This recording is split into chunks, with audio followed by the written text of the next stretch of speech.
For centuries and longer, rats have fought tirelessly to repel the incessant frog invasions. Peace was only ever short-lived, until finally a young monarch rose to power. King Rattus, first of his name, unified the rat kingdoms under one rule, repelling Greenwort and his kind back to the putrid swamps from whence they came. Crops prospered, families flourished, and a magnificent crimson keep climbed ever higher toward the sky. But as time passed, King Rattus the Savior grew old, and the kingdom vulnerable once more. His people grew anxious, some claiming to perceive a faint odor in the air. Greenwort had returned with a ferocious vengeance. Amassing an army of unfathomable scale, he burned everything in his path towards the Crimson Keep. King Rattus gazed down upon his withered claws, barely able to hold the crown. He had little hope wielding a sword, so it was decided the crown should pass to Whiskers New. Arise, young prince, for the kingdom needs a hero. And so, your tale begins.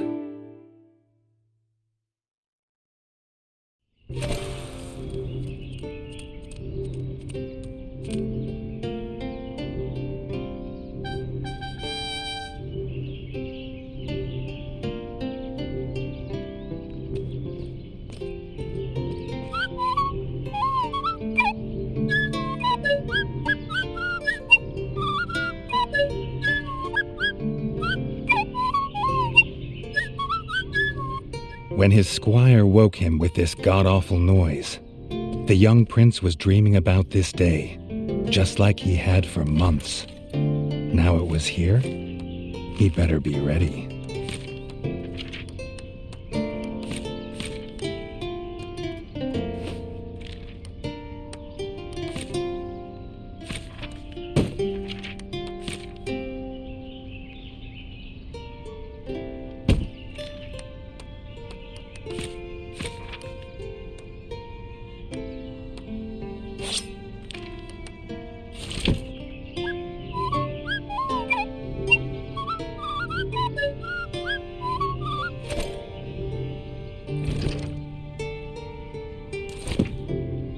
If he'd known how unlike a dream today would be, he might have stayed in his bed.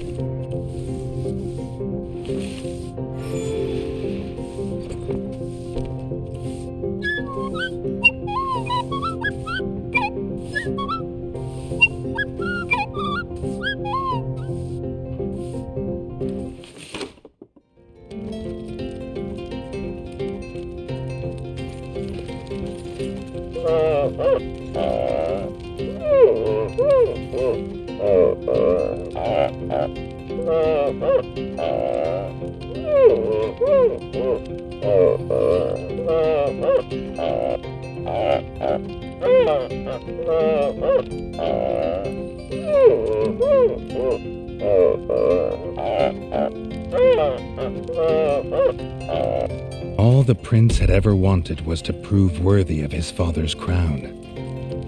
He might be the smallest brother, but if he was prepared, he thought he had some small chance.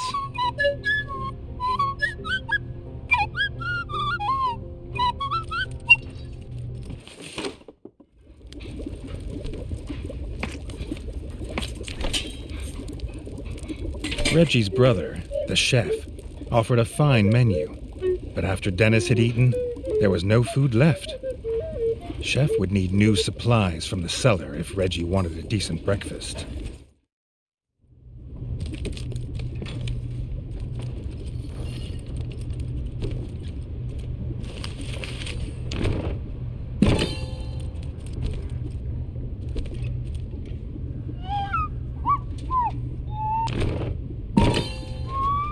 The bard had found the last of the summer raspberries in the bare basement. The bard was quick to offer one, even though they weren't his.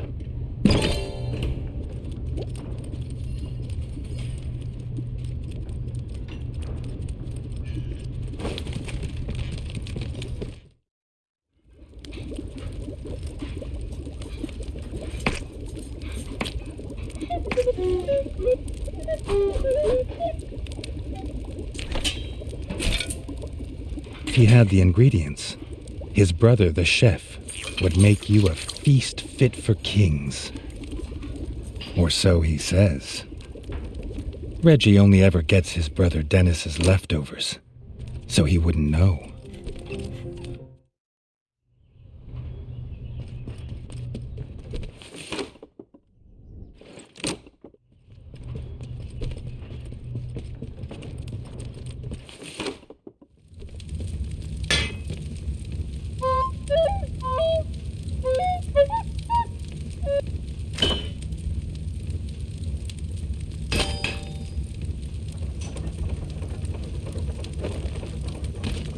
His brother, the smith, could forge armor and weapons to see off any enemy. He'd make some for Reggie, if the young prince could find blueprints for a rat of his stature.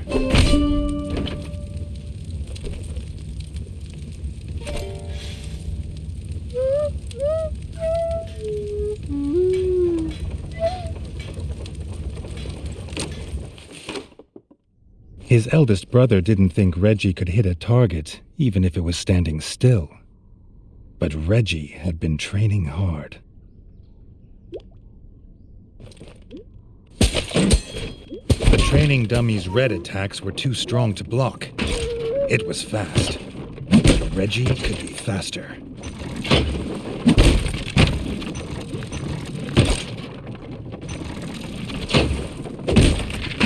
Not even Reggie could dodge the dummy's yellow attacks. His only hope was to parry with his trusty shield.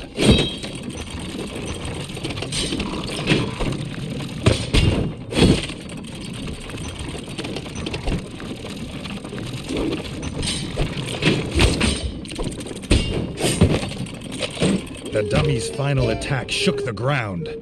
Reggie would need to dodge to remain unscathed.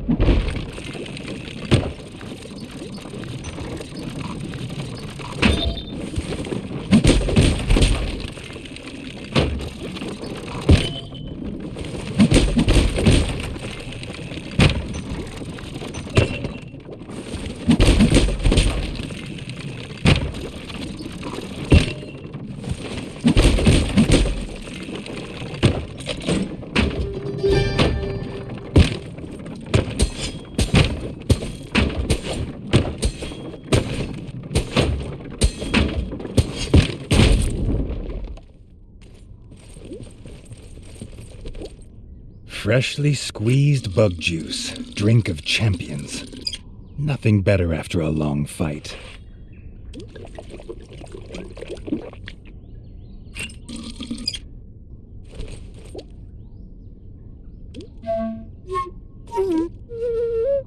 Dennis was impressed.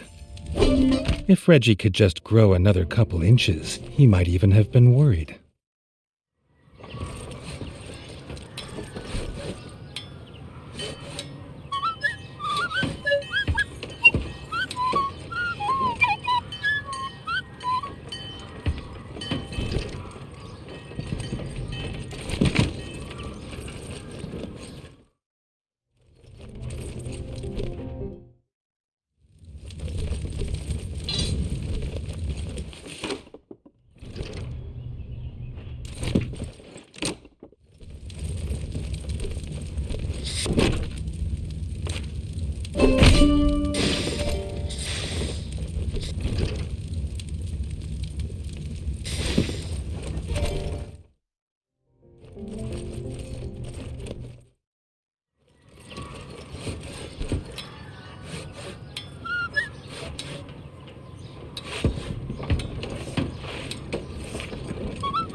Reggie'd never seen the Crimson Fort so full of rat folk.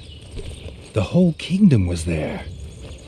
Some even cheered for him. But the king had let his eldest brother lead the procession.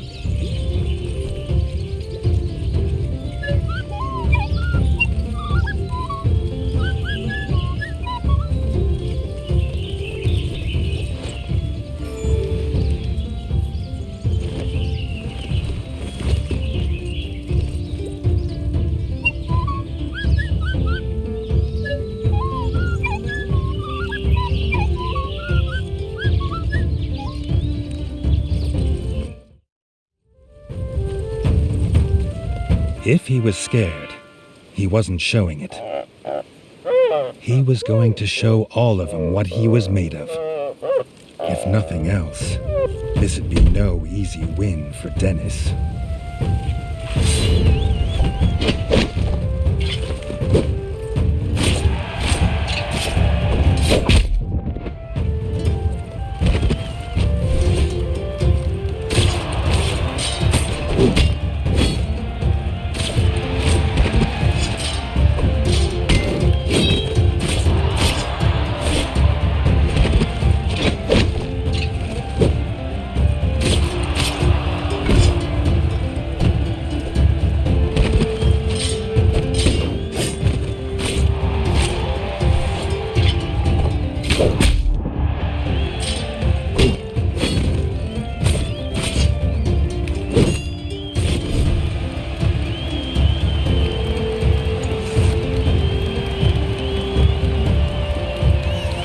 Done it!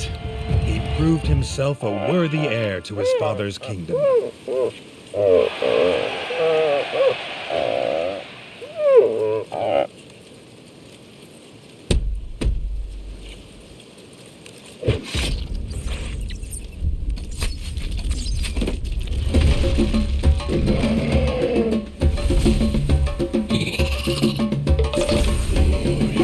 His dream was about to come apart.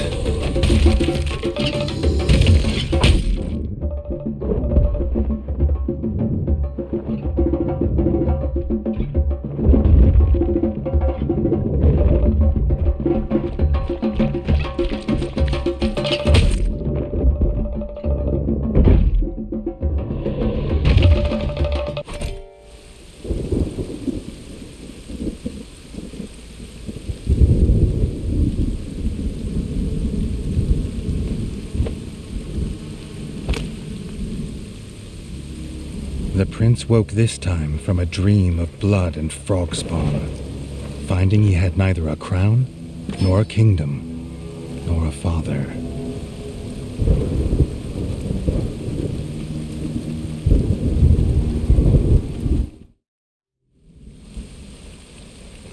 He needed a place to recover, somewhere to make a plan.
not content with killing the king, the frog horde had torn down his throne room, leaving behind little more than smoldering rubble and the bodies of his kin, dead and defiled.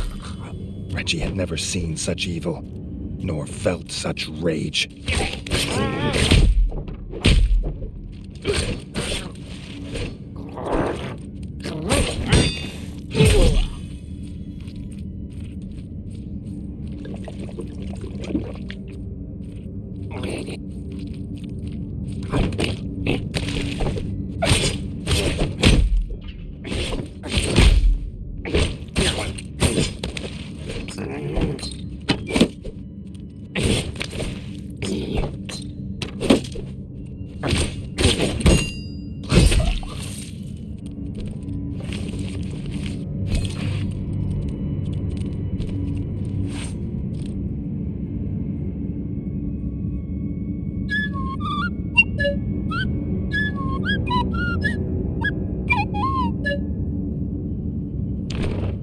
Reggie had his crown at last, but not his kingdom.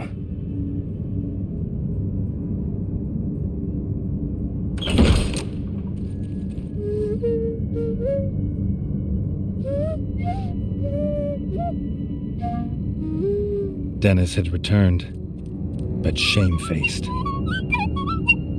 Drunk from drowning his sorrows in the village, he couldn't hold back the frogs there, or stop them taking their brother, the chef. Reggie had to get to Longtail Village to rescue his brother, and fast. If he could fix the travel board, it'd show the quickest way.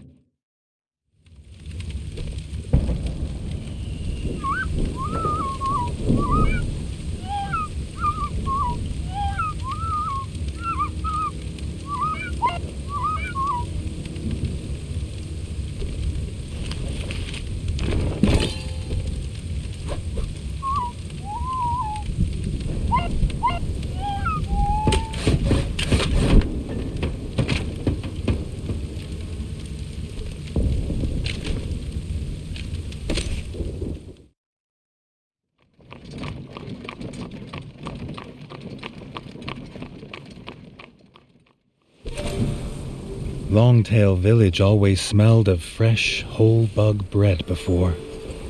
Now it reeked of burning fur and gore, and something putrid. Pond slime, and those that dwelt in it. The Frog Clan Bog Brothers.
Guard Captain's last act was to secure the village elder in the town hall and bar this gate to the frog horde, but some had got past him.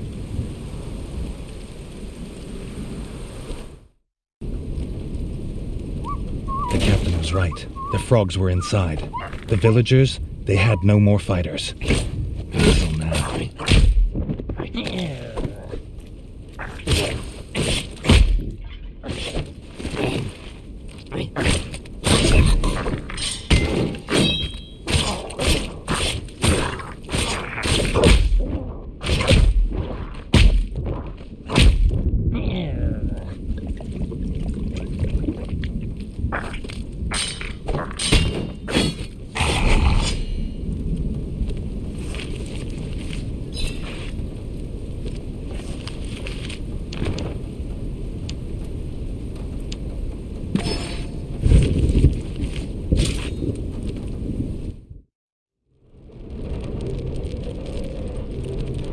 Reggie had found them. The Elder and Robin the Ranger, who had been his last guard. The young king sought no thanks for saving them. He sought only to find his brother. If this old rat was right about what was beyond the gate, he'd need to stock up and prepare.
Thug of a guard frog wasn't an easy kill, but it was a sweet one.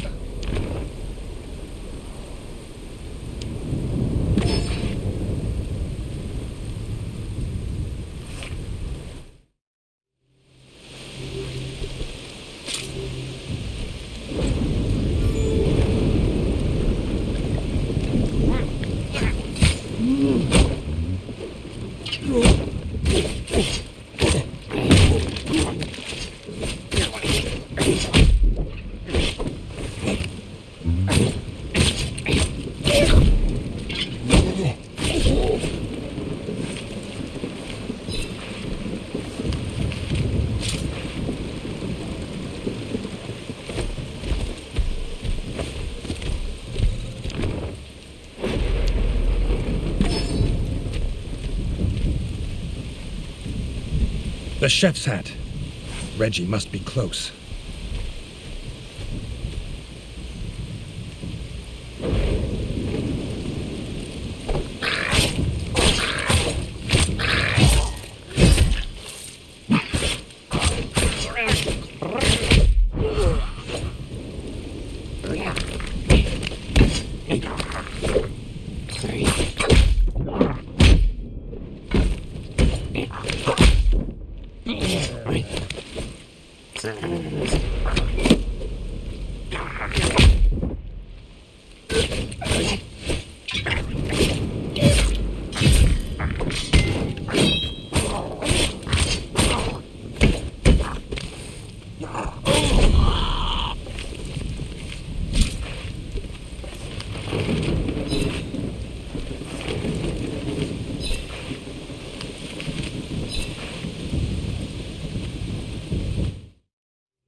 His brother, Chef, beaten, chained, and left as bait.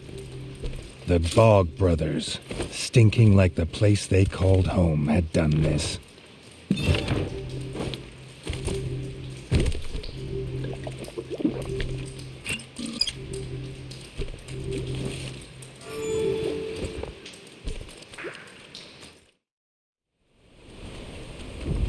Their leader, Lancelot, had never been bested in battle. He had a lance as lethal as it was legend, but he also had the only key.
Bog brothers' clan were finally destroyed.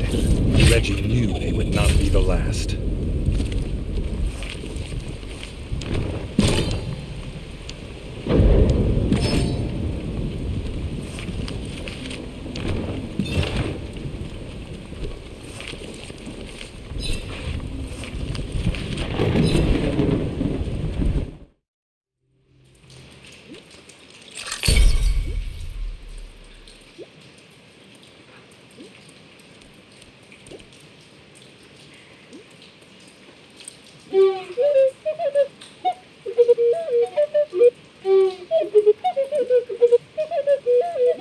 The Bog brothers were dead, and their stench would soon wash away. His brother could go home safe, and the young king would too, after making sure the roads were clear of frog scum.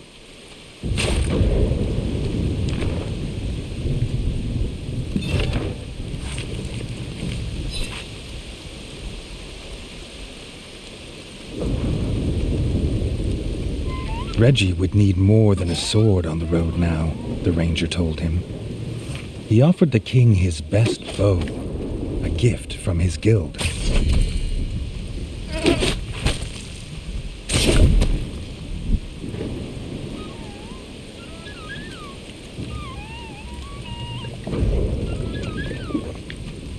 The ranger's best bow was little more than rotten twig and frayed string, but Reggie was grateful that he hadn't been offered the other one.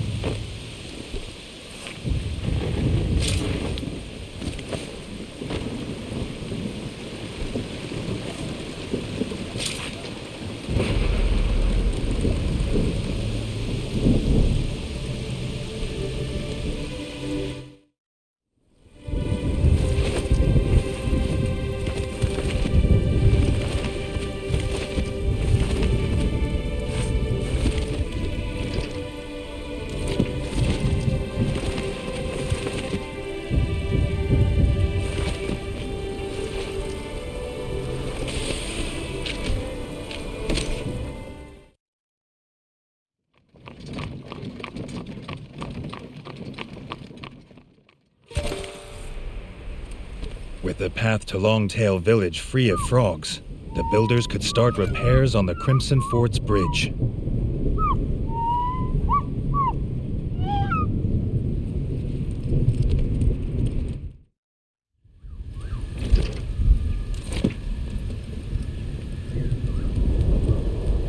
With the paths left unguarded, grubs had crawled to the surface. The builders couldn't work while they're there.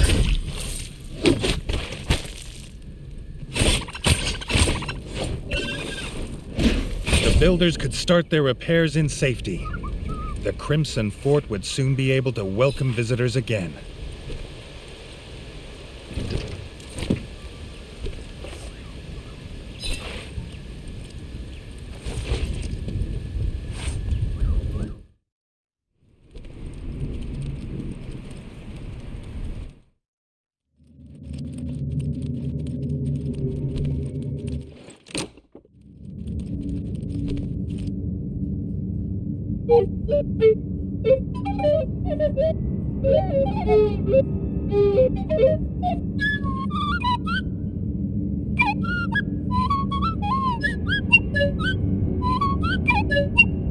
His brother Chef was glad to be home, but the smith was still missing.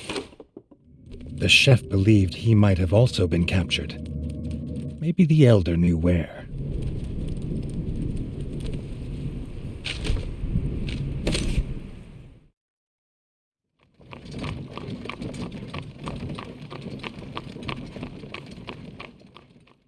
The village had already started repairs.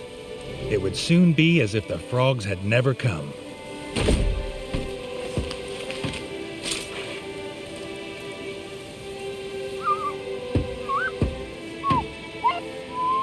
The guard captain, who had recovered, had spread word of the king's rescue of the elders.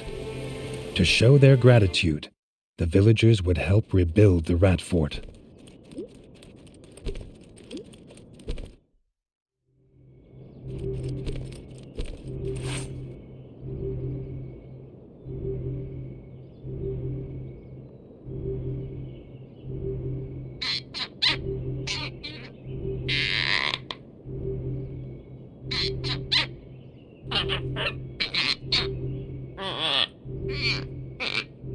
Not so lucky this time. The elder hadn't seen the frogs with the smith. But maybe the ever-vigilant rangers had seen where the frogs had gone. Young Robin had been headed to the rangers' lodge. Maybe Reggie could ask there. The elder had started placing quests on the village notice board. Getting the old rat to part with some coin was no bad idea, considering the funds needed to rebuild the Crimson Fort. The grub infestation had spread. The farm basement was overrun. The farmer should be able to squeeze bug juice in peace.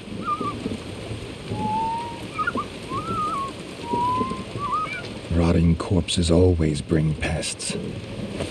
If the grubs get beyond the farm, they'd be everywhere soon.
The farmer had fled his grub-infested basement in terror.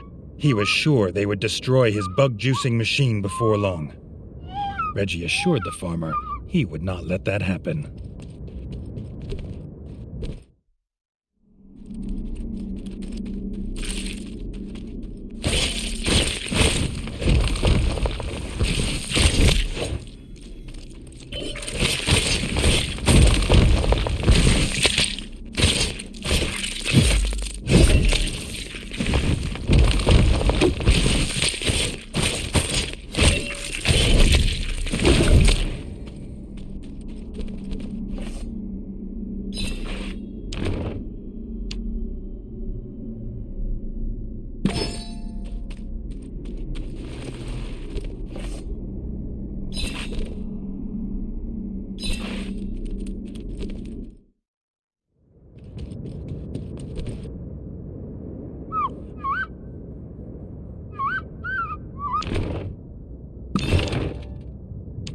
The grubs were gone.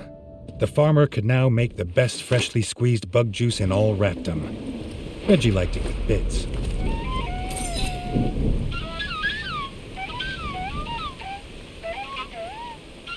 Getting to Ranger territory wouldn't be an easy journey. The sewers. His royal ancestors had lifted rats from such places. No rat had dwelt here for years.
The ranger needed help.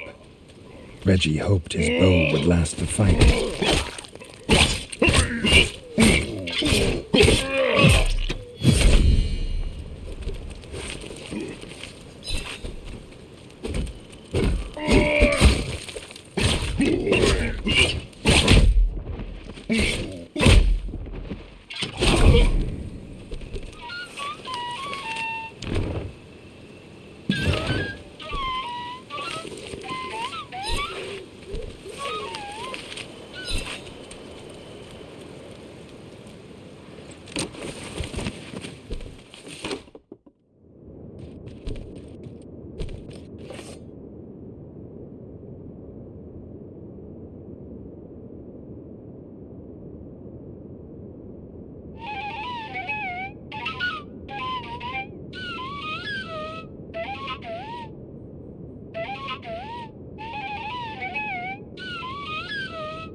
The head ranger saw the smith taken to the tower by the foul Swamp Slayer clan.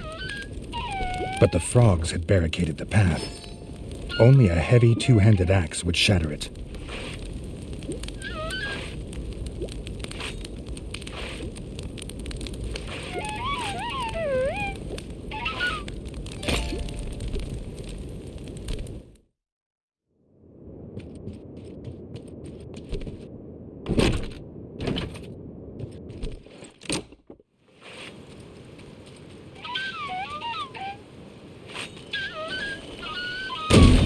Nothing like the feel of an axe smashing through tough wood. Reggie wondered if it would do the same to frog shields. And frog skulls.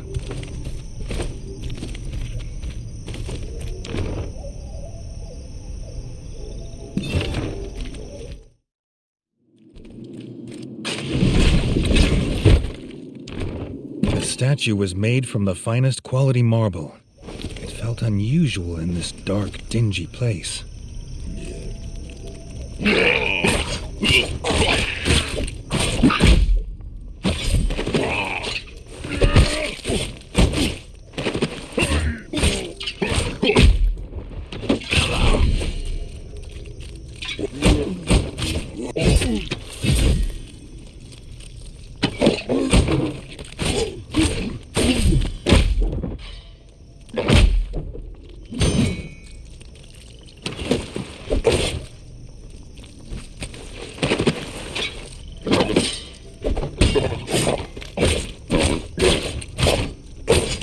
Ranger was excited to help the king.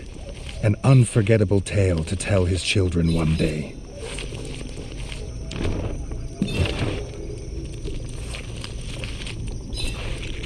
The smith's hammer. He would never have dropped it willingly.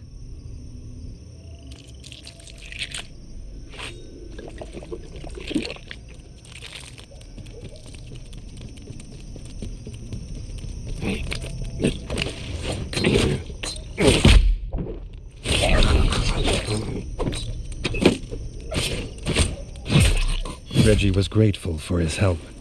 He needed to get to his brother as fast as possible. Would he find him still alive in the tower?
The smith was alive, but the key to his freedom was held by Blocky Magoo, merciless leader of the Swamp Slayers. He squatted atop the tower, croaking orders to his clan. The village would soon be a ruin, and the frog spawn would feast on the dead.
The foul corpse of Blocky Magoo lay lifeless on the floor. He had croaked his last orders.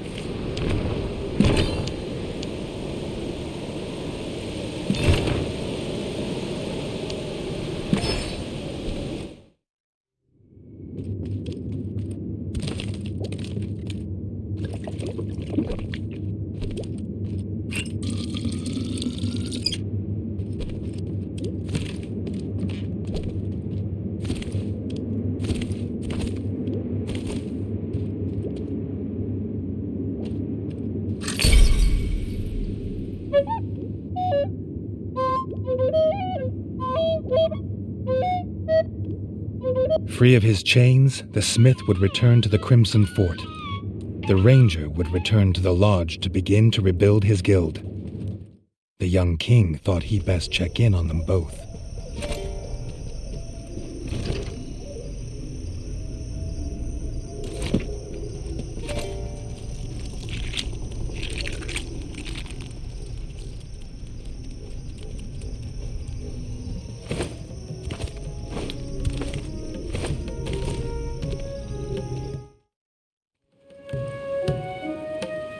Poison.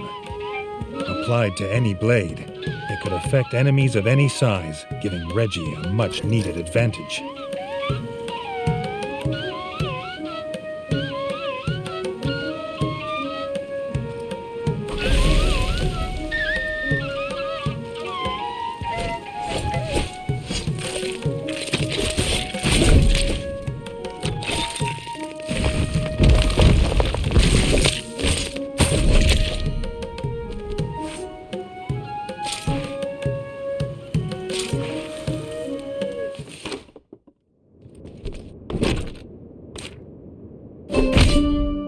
More grubs in the sewers.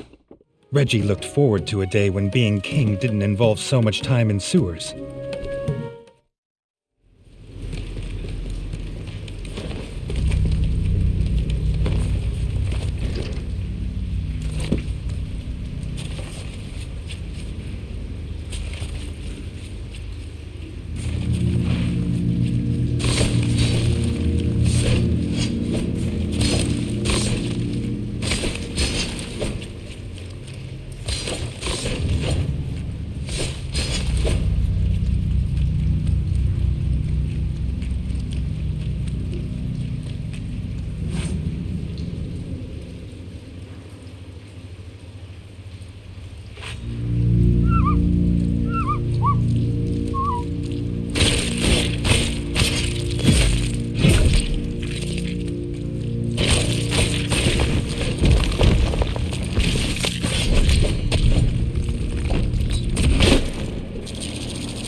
The ranger thanked Reggie for his rescue, but he still needed help.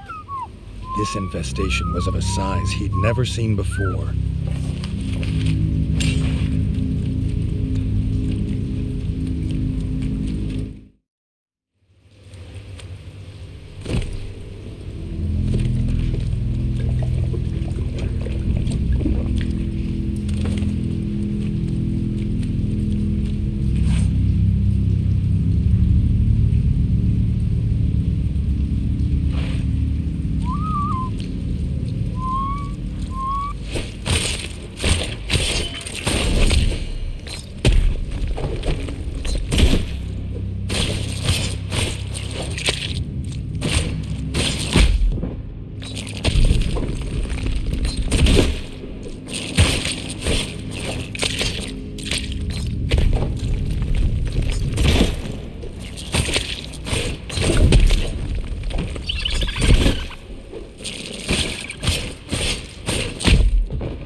The young king hoped that was the last of them, and that the smell would wash off his armor.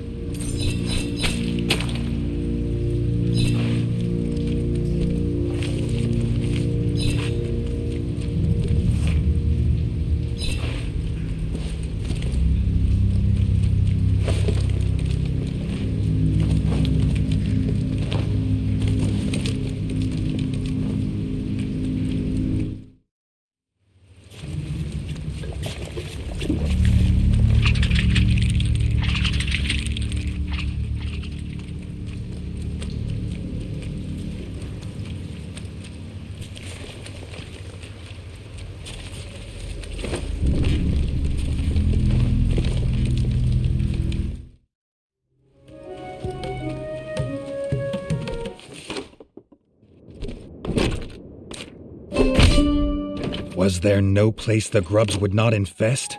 Even the sewers were overrun. Any more of them in the kingdom would stink like the Froglands.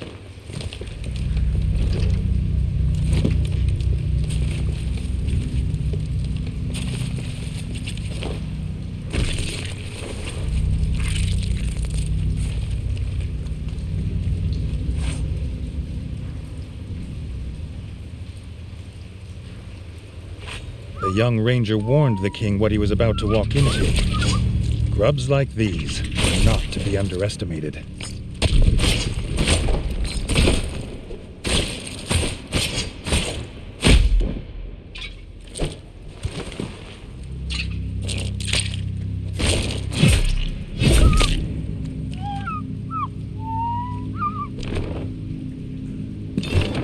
The grubs were gone, and the stench was contained.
The village might still be smoldering in places, but that wasn't enough to stop a hardened business rat like the shopkeeper from selling his goods.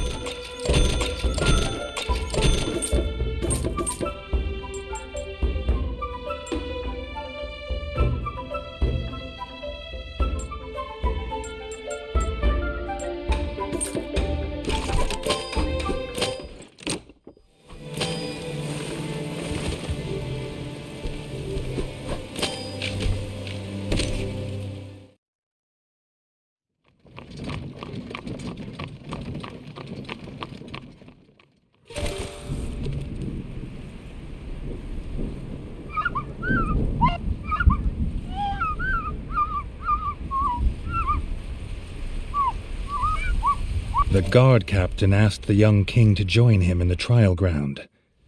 There was something he needed to see.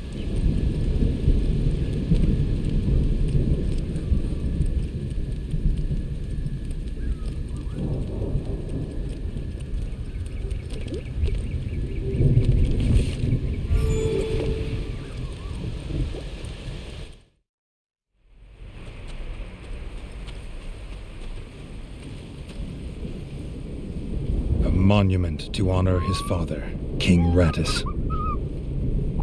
He would grieve after his kingdom was safe.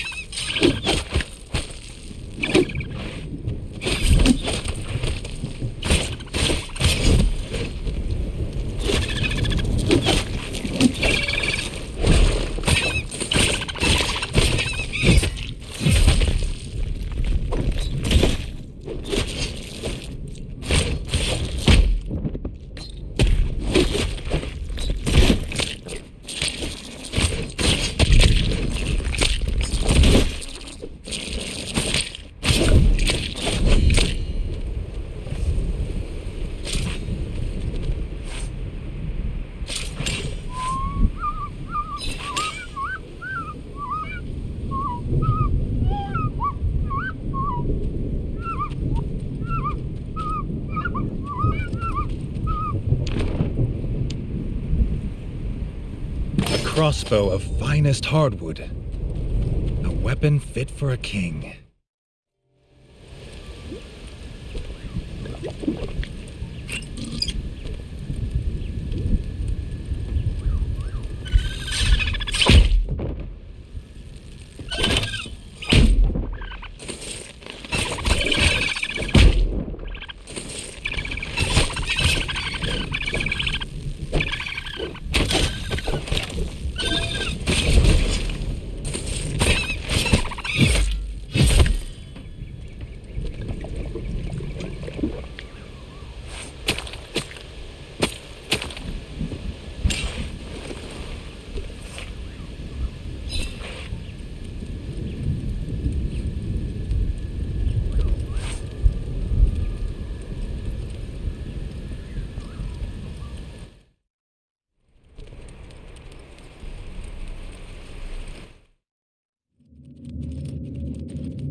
The chef wanted the renovations to start with the kitchen, as rebuilding a fort is hungry work. Apparently, also expensive work. In the golden age of Reggie's kingdom, he would invent taxation. But for now, he needed to complete quests for the Elder Rat to put coin in the royal coffers.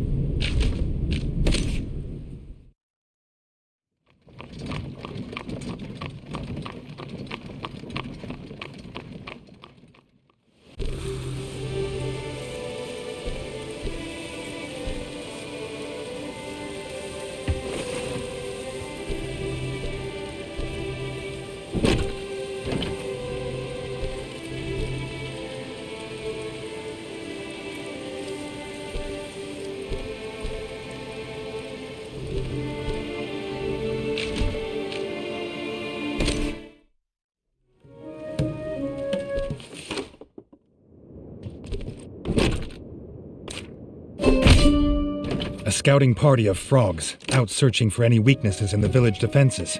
This needed to be dealt with, and quickly.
Robin had been tracking this warband of frogs for some time. They were becoming quite the team in dealing with pond scum.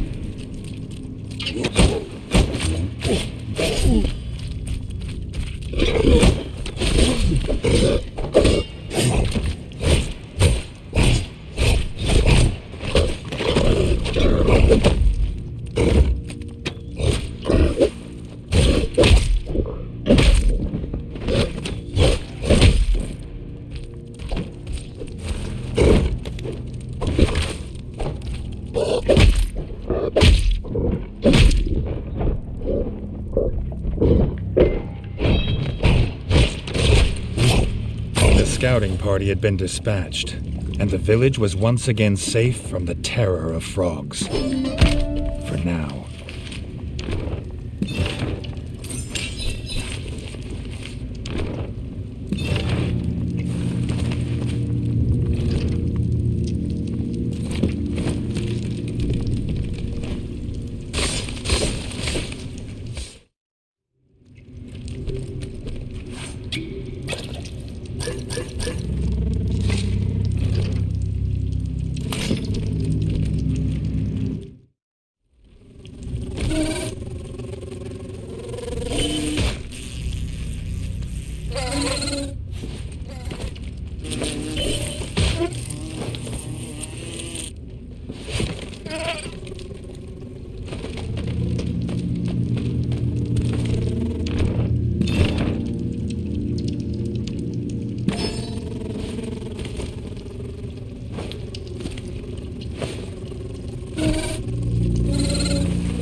Battling frog scum was hungry work.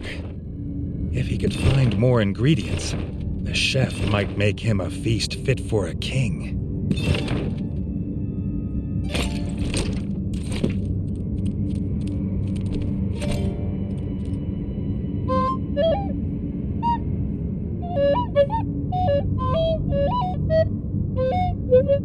The smith must have heard from the chef that Reggie was made of gold. But his cause of rebuilding the army was necessary if the Frog clans dared return.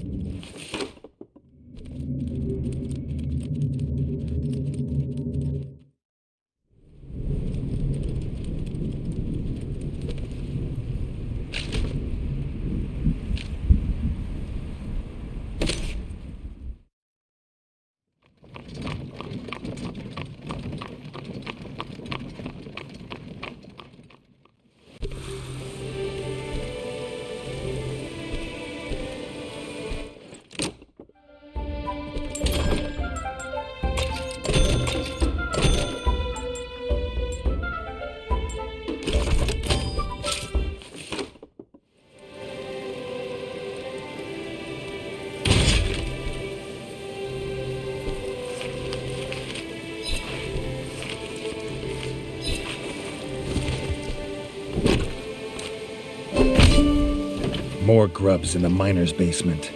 Big enough to keep the miners from the tools they need to work. The kingdom needed the miners to find iron to arm its soldiers with no delay.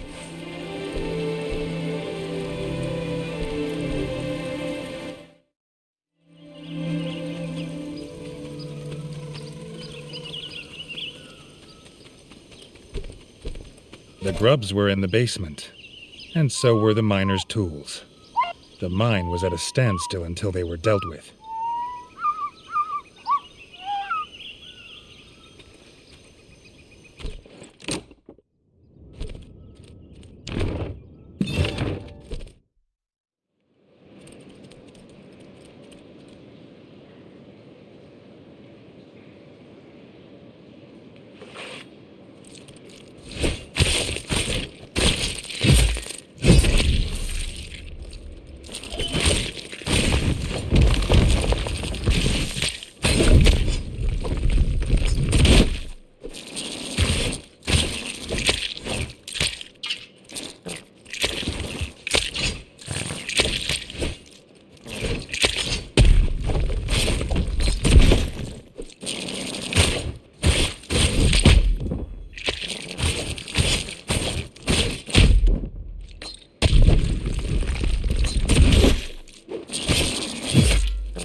Grubs were dead, and the miners could collect their tools.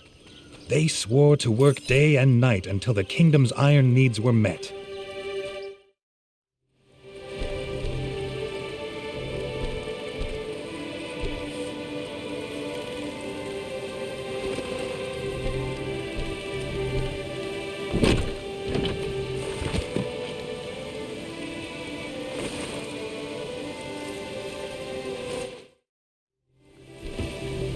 The trader's wagon had lost a wheel.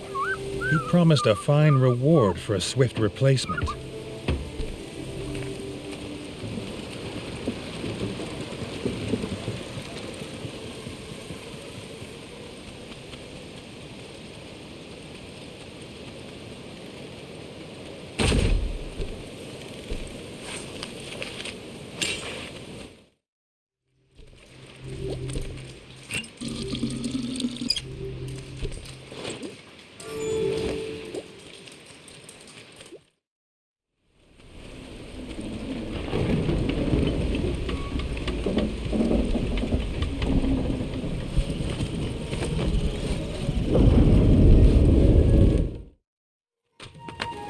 The woodcutter had a wheel. He was willing to part with it for a price.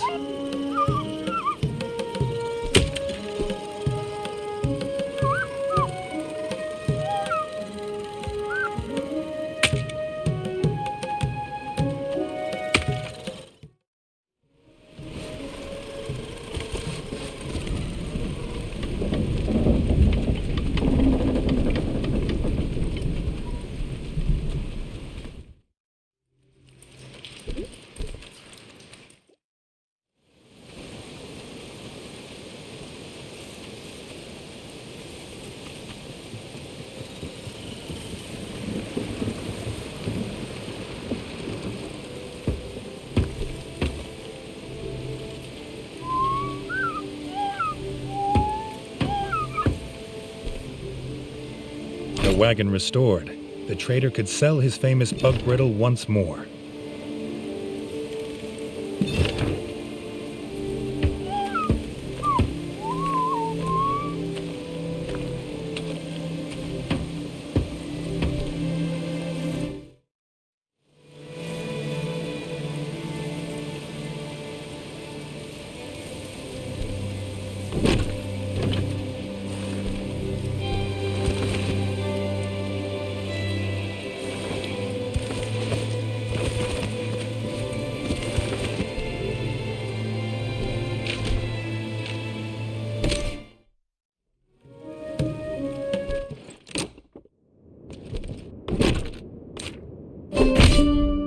Another bug hunt. At least these ones kept their distance.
Just when Reggie thought he was done, Robin arrived to tell him he'd found another nest.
The Mazy nest was packed with eggs. Robin hoped they'd survive to tell the story, as no doubt it'd be a fine one.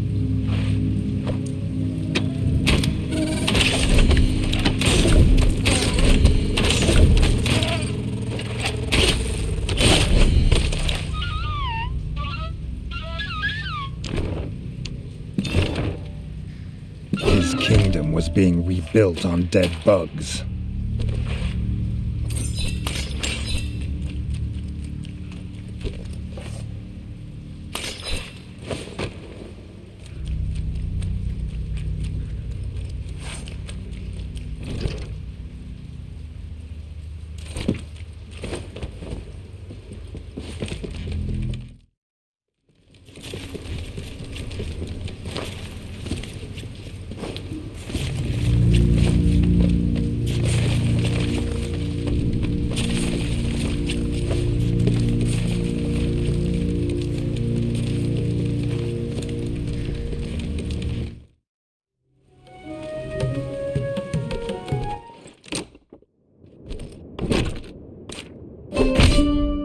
More mozzies. These ones slammed the floor with such power it made the whole room shake.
With all the mozzies dead, Reggie wondered where they kept coming from.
Now the smithy was so finely rebuilt, his brother could maybe do something with all those blueprints Reggie had collected.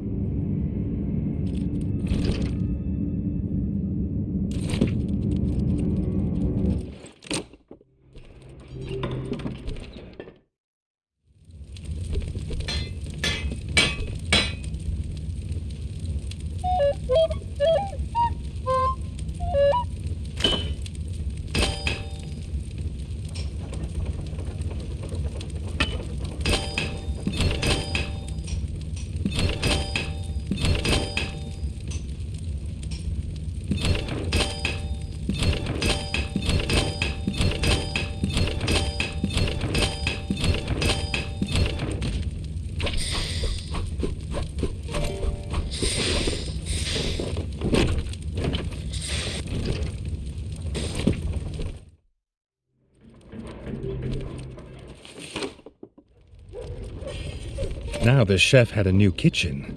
He promised to finally feed Reggie like a king. No more stale cheese. The village shopkeepers might have the bread, milk, and mushrooms he wanted, if some rat would kindly fetch them.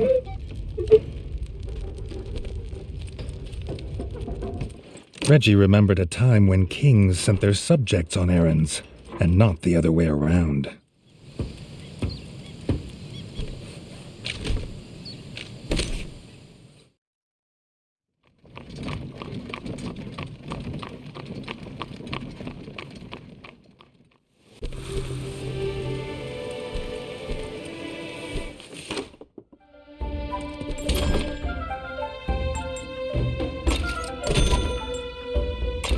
If the king wanted milk, he'd have to go to the source, the farm.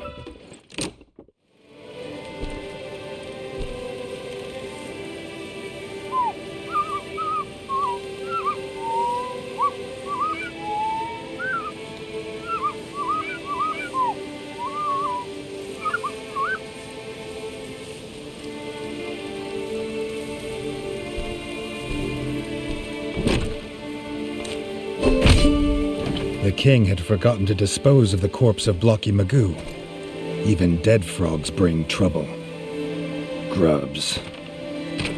These pups had lost a toy when hiding from the frogs. It might be the smallest of casualties, but the king would look for it all the same. The pups were overjoyed to have their toy back. Reggie told them it was the bravest teddy in all ratdom.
Cow grub, the farmer's pride and joy. Not pretty, but it had quality milk.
Now the chef had his bread, mushrooms, and milk. Reggie hoped the food would improve as promised.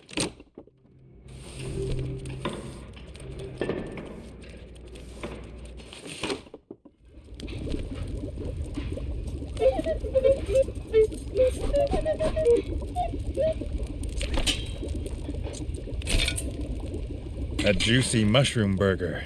Reggie felt healthier already.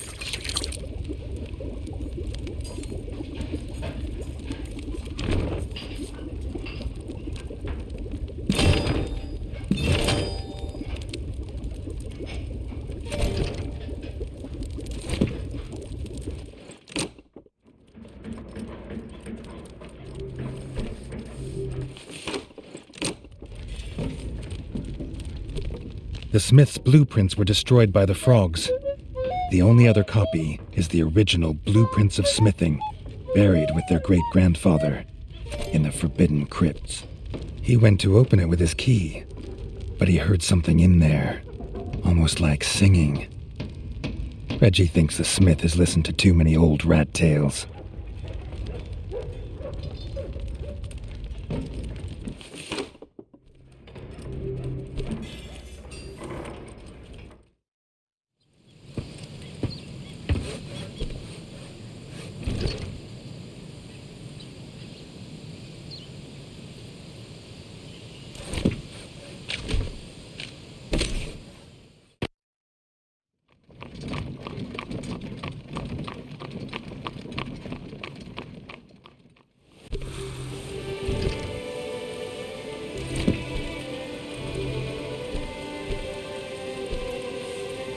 The old rat was willing to part ways with his compass, for the right price.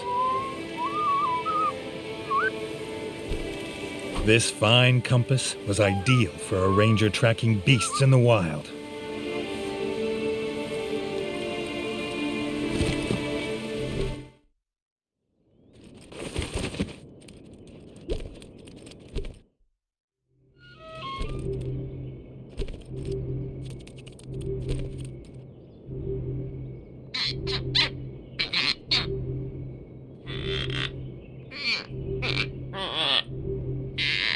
Robin had brought news that a vicious nest of grubs had moved into the tower. No one knew what had brought them there. Reggie swore to find out himself.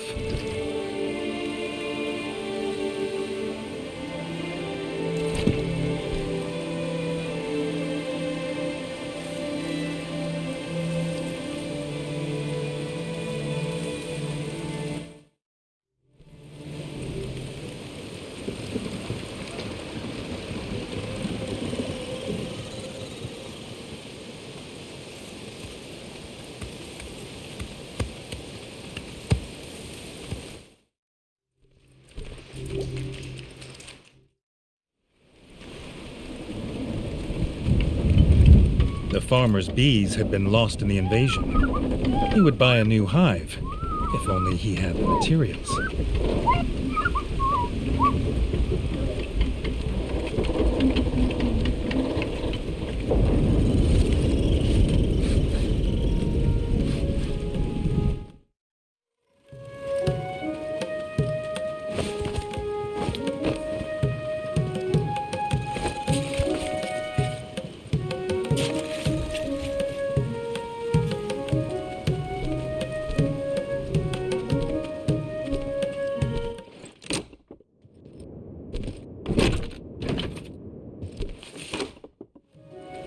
The ranger wanted to find fresh hunting grounds, but without a compass, he couldn't map them.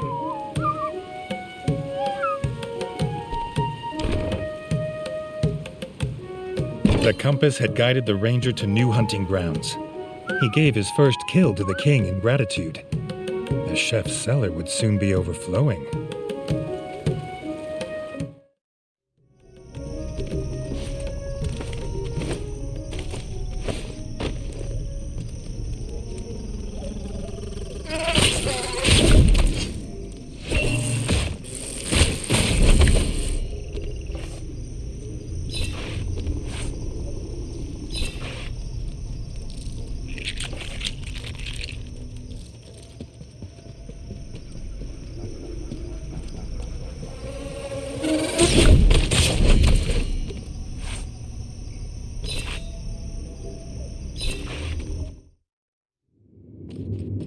The ranger had cleared the grubs that had got out, but the nest in the basement still needed to be dealt with.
This statue almost seemed to glow. It belonged somewhere it could be seen and appreciated.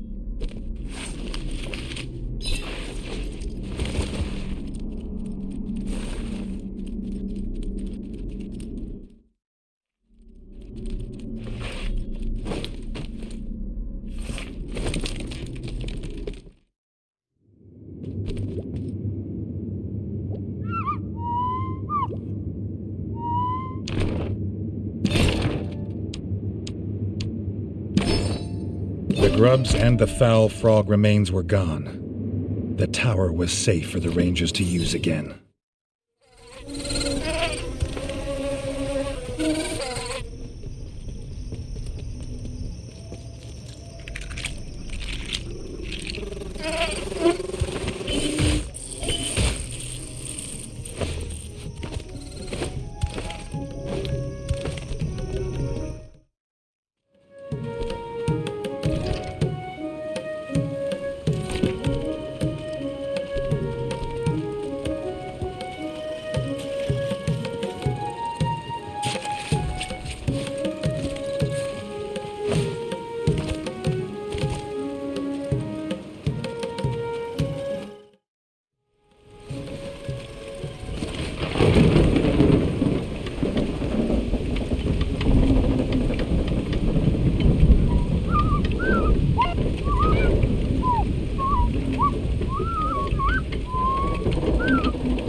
White paint from iridescent larva shells, a perfect finishing touch to any wooden construction.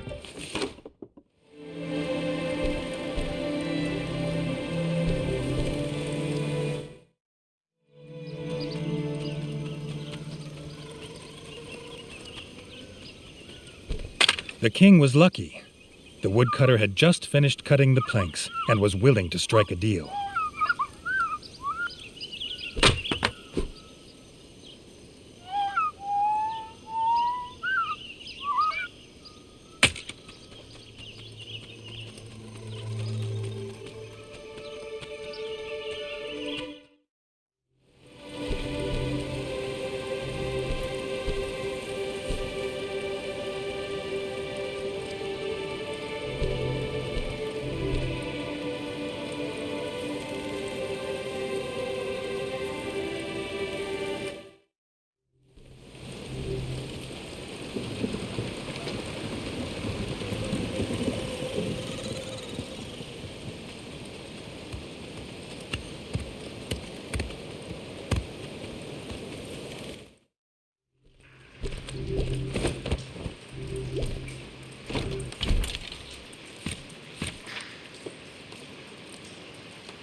Grateful for the materials, the farmer could make honey again. He gifted the first batch to the king.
The stairway was gone, lost to this labyrinthine, treacherous ruin. There had to be another way out. A noise.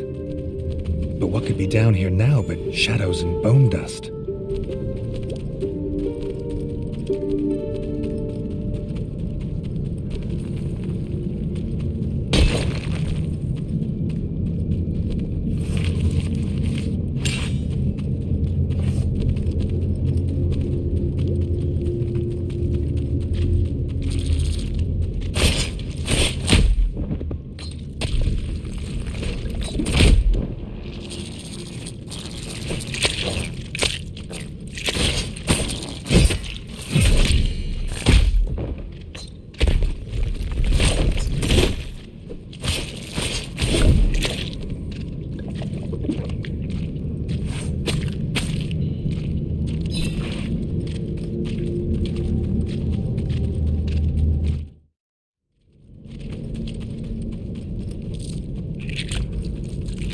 This was why the smith heard singing. The bard was here.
The iron pipe looked like it had been broken recently.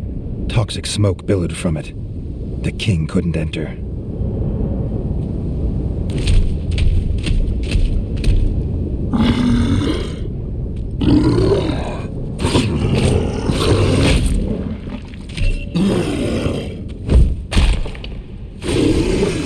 Undead.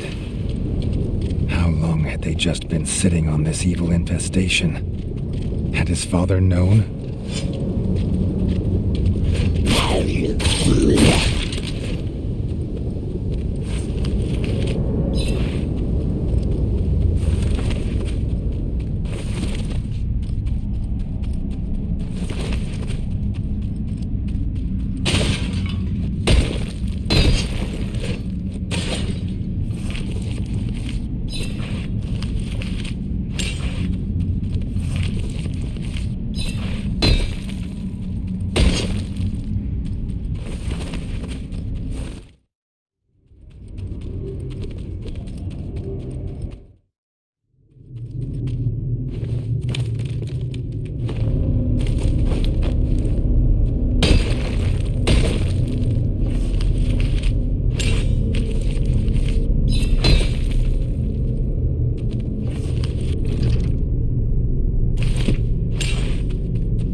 thought at first it was some strange clan of white rats, but no.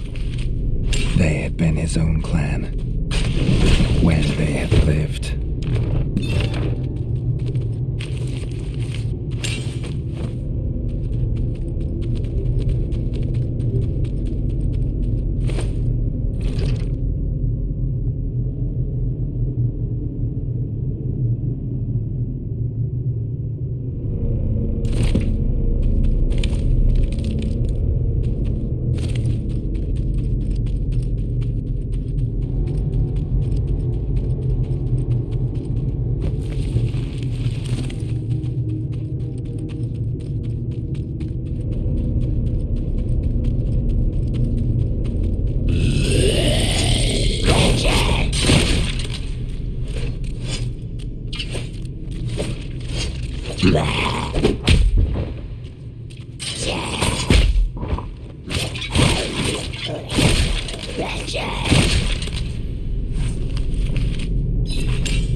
The bard locked himself in the crypts when the frogs attacked, but if he'd hoped for safety, he hadn't found it.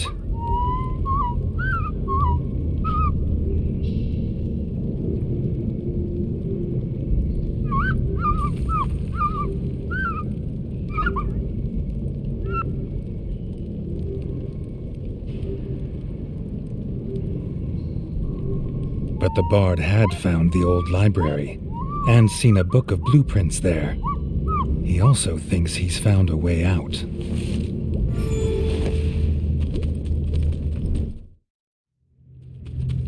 The book wasn't just buried. The whole grand library was abandoned.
frogs ended up buried in this revered place.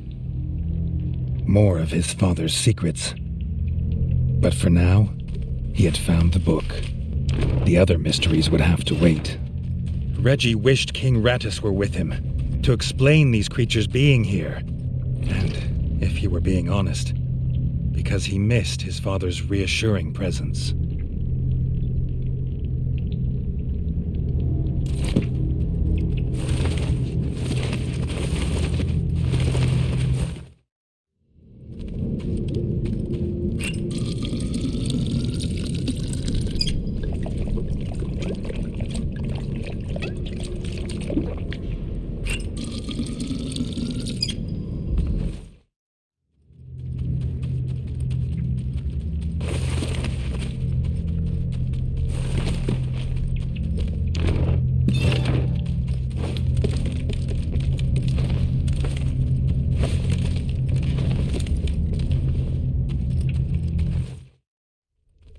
The bard had found a little courage, and even better, he'd found a key.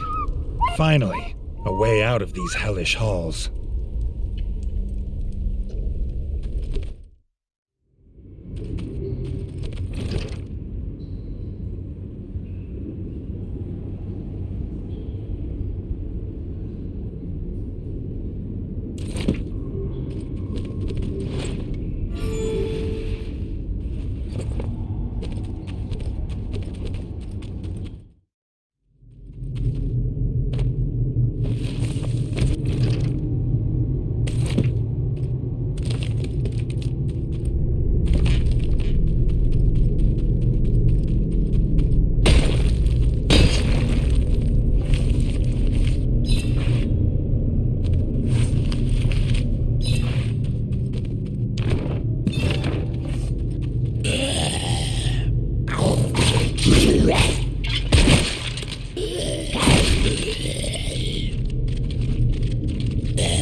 This room was strangely well preserved. The lack of rubble showed how bare it was, like something was missing.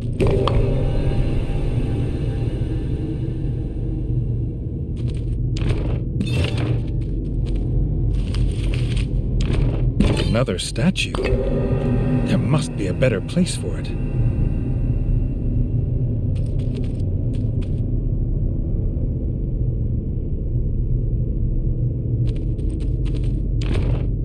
This cheese was unusually pungent, but perhaps Chef would be able to use this in his recipes, in tiny amounts.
This room was strangely well preserved. The lack of rubble showed how bare it was, like something was missing.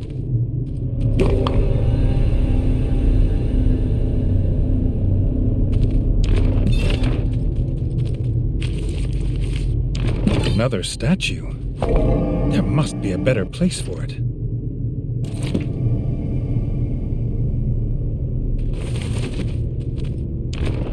This cheese was unusually pungent, but perhaps Chef would be able to use this in his recipes, in tiny amounts.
The distant smells of fresh whole bug bread led them home.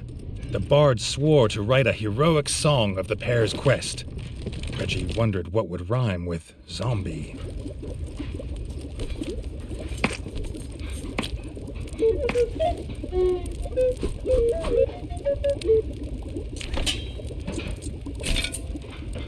Sickly sweet aromas filled the air.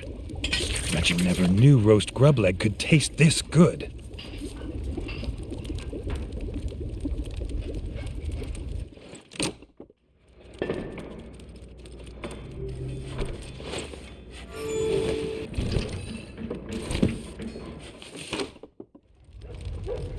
Reggie didn't tell his brother of the undead yet.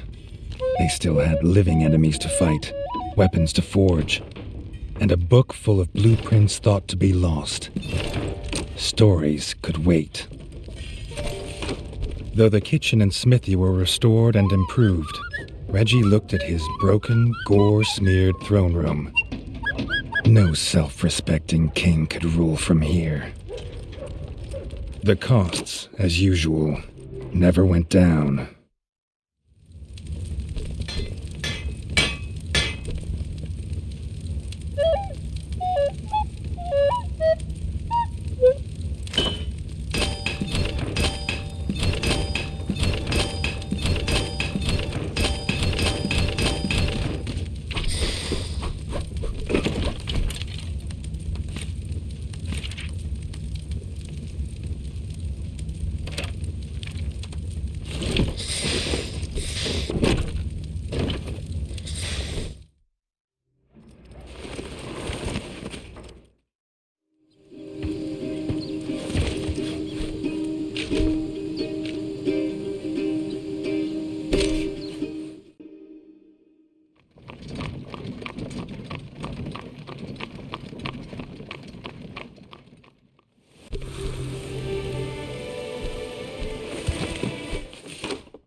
The Mazy King. Smaller than his female counterpart, but just as ferocious.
Buzzing, then the stench of rotten meat.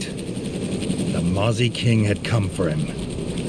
He wasn't the only king with a sting in his tail.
With the king dead, hopefully the waves of Mazy infestations would slow down.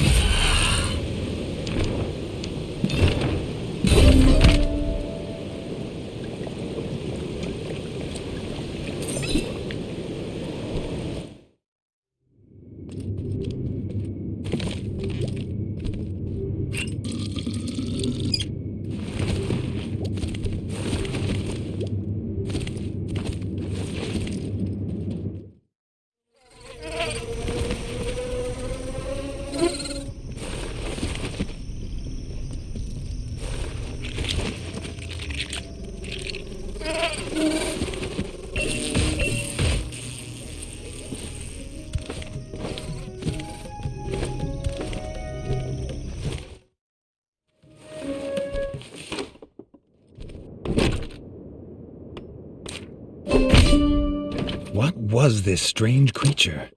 Everything about it unsettled him. He must be cautious.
was dead, but Reggie was no less unsettled. He had a sense it was not yet fully grown. He hoped this was the last of these he'd see.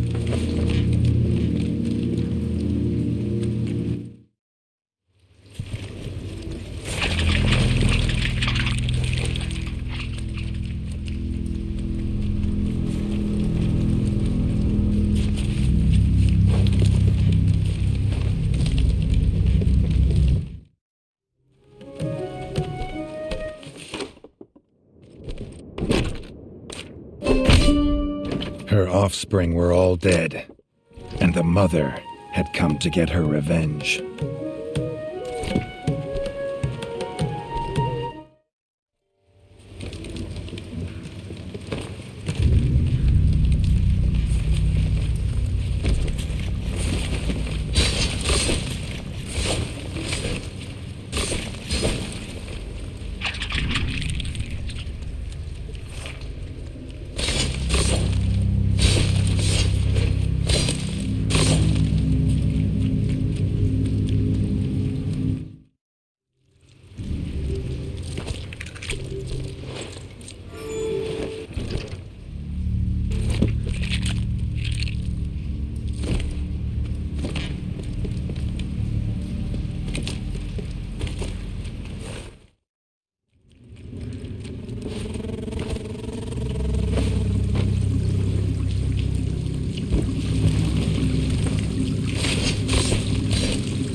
The Mazy Queen, foul mother of the swarm. They never stop what she will.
With the mother dead, that should be the last of them.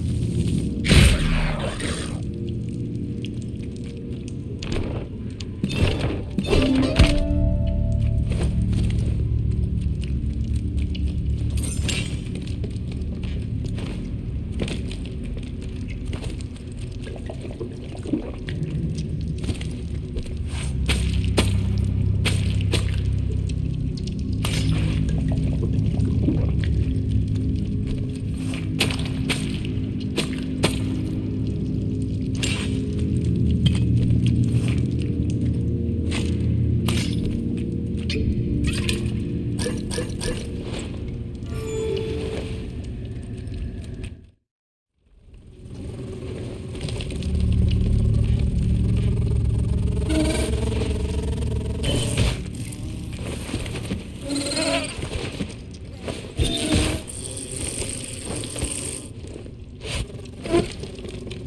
Now he had a throne room to be proud of. Not like his father's, but he was his own king, doing things differently. Not hiding zombies in the crypt, for example. The kingdom was restored, but Reggie could not enjoy peace until he knew it was free of threats. It was only restored above. Miners had sighted frogs below. Some were no longer willing to work. His squire thought it might have more to do with a strange rumbling. They say a monster prowls beneath.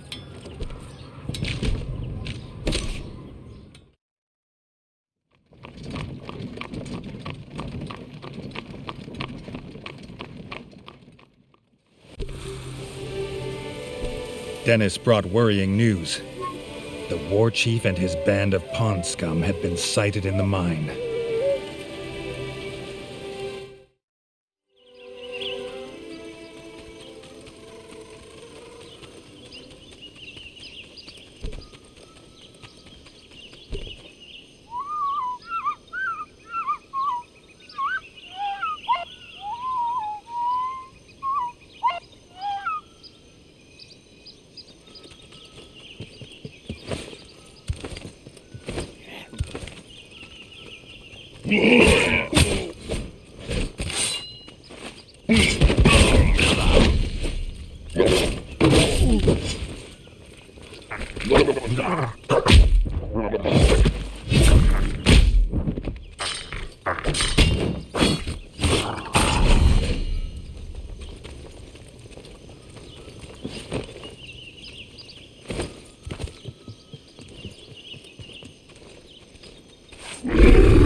Were dealt with, and Reggie had felt no rumbling monster. But sighting the war chief had made Reggie realize they needed to prepare for an attack. The king was needed in the fort.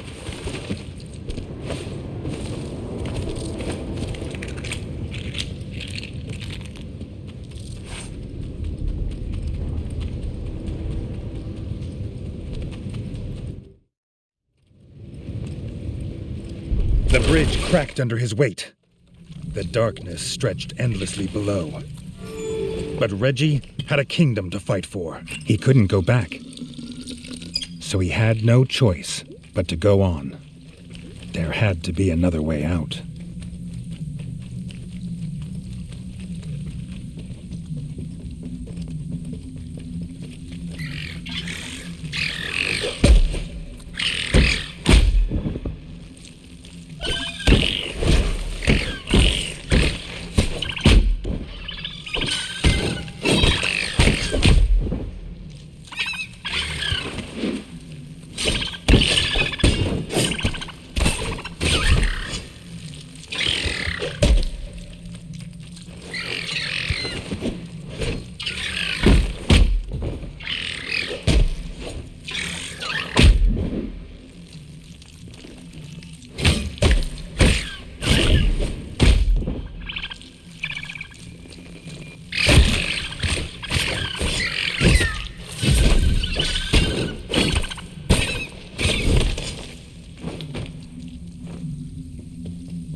Reggie marveled that such crisp greens could grow underground. The chef would make a fine meal of this.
The deeper the king got, the older the mines looked, as if the rats had found the tunnels, not made them. But what could dig better than a rat?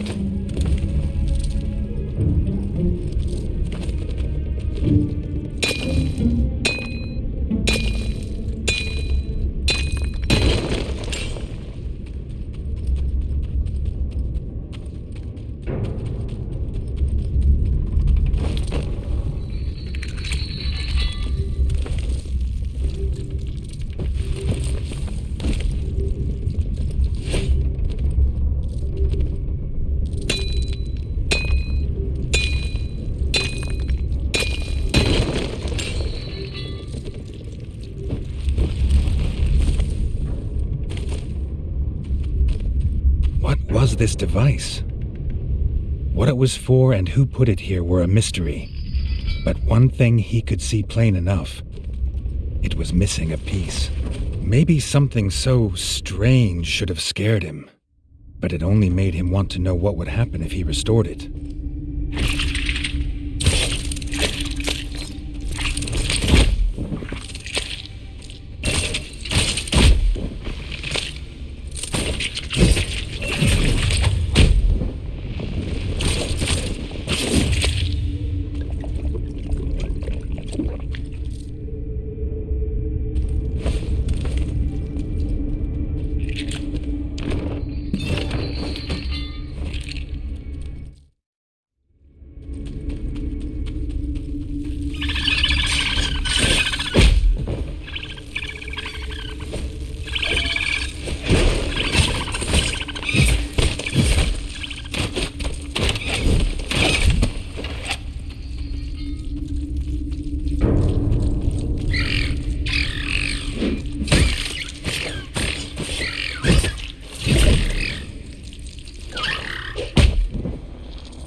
Looked like the piece the device needed. Now he could open the gate. He hoped.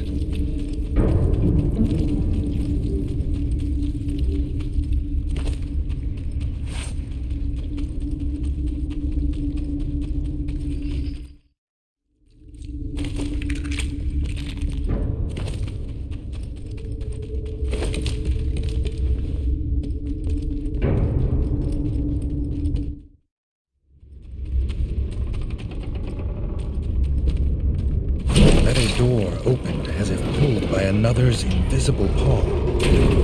What strange world lay beyond?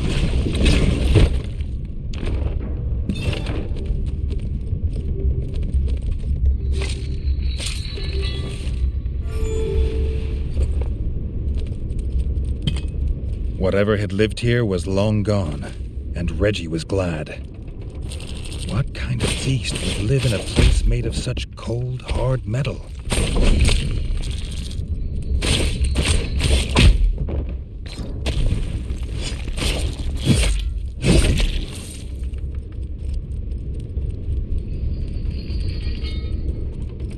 Comrade, the little creature squeaked at Reggie. What was it? Not a rat or mouse. It was armed, but seemed pleased to see him. Maybe it could help the king get home.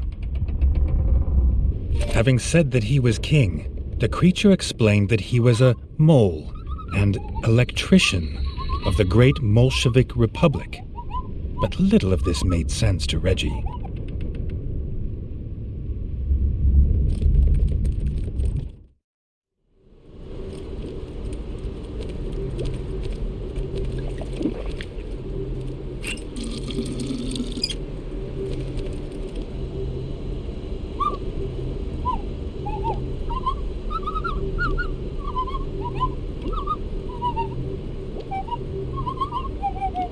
The mole needed something called electricity for his tram.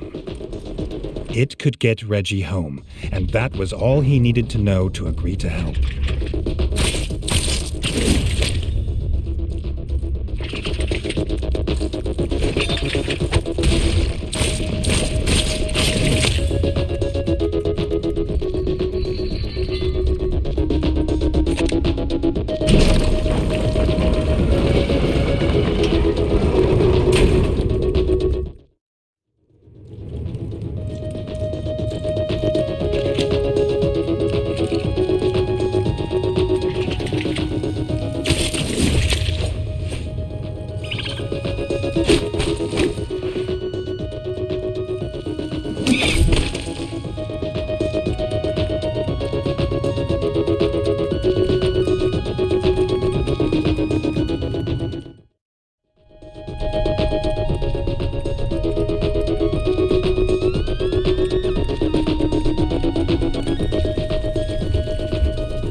The switch that gave electricity must be beyond this room.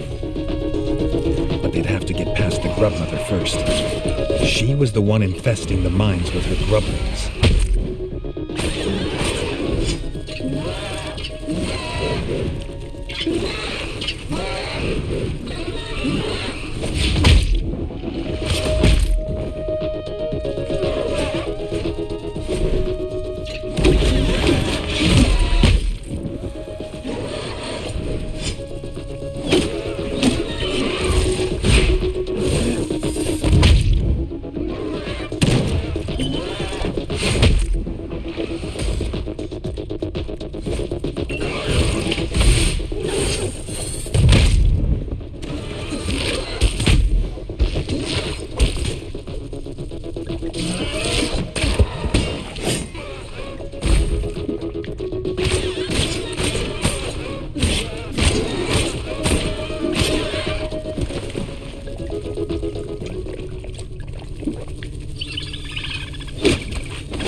finally stopped buzzing, she and her young would infest this place no longer.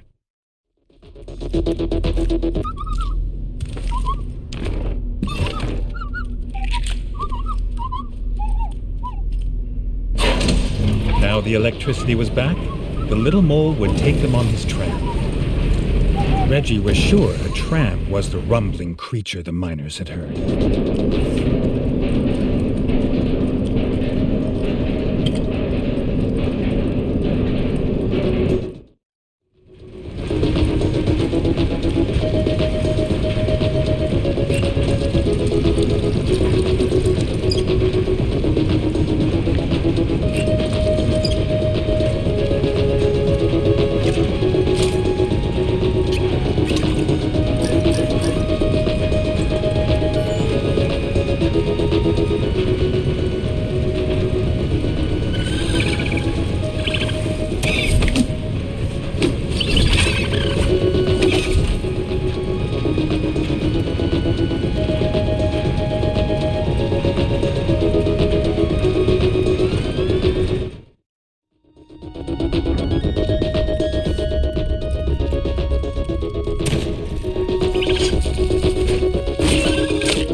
New friend called it Station 24-7. It was kept alive with their electricity. Pipes funneled away the toxic gas, and there was strange music to put a wag in his tail. It was unlike anything Reggie had ever seen or dreamt possible.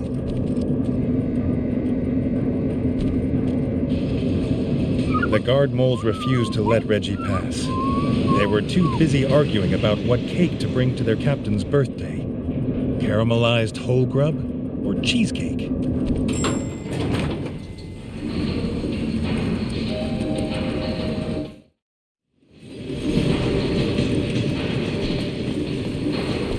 The mole held the award for crispiest fried crisp bugs, but his reserves of cooking oil were all gone. Whatever was lurking in the old sector had him too scared to collect more.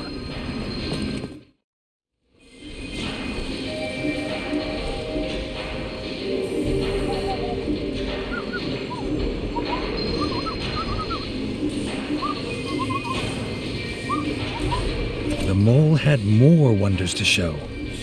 This automobile could dig them a path anywhere, and fast, even to the Crimson Fort.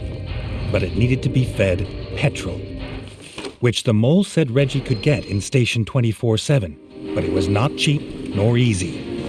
No change there then, the king thought.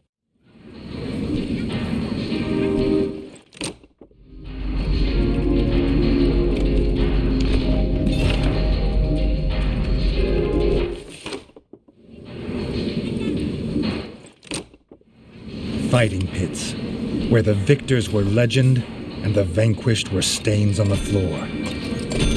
These arenas were outlawed in his kingdom. When his mole friend said, not easy, he didn't think he'd meant possibly fatal. But it was the only way to get coin for petrol. It was the only way home. Another statue. They were so similar. They must be a set.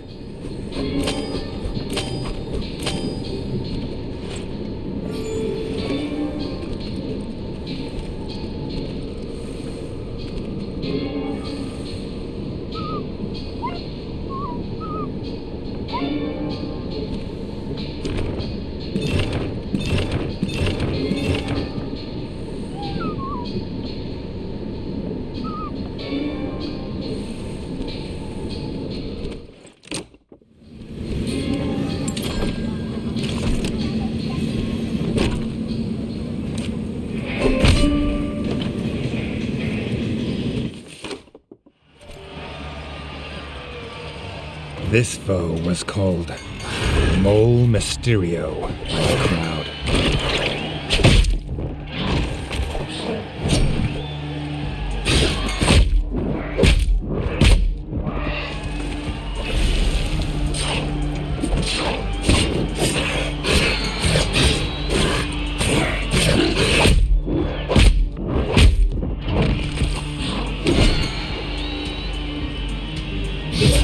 Reggie wondered what name the crowd would give him if he returned to the arena again.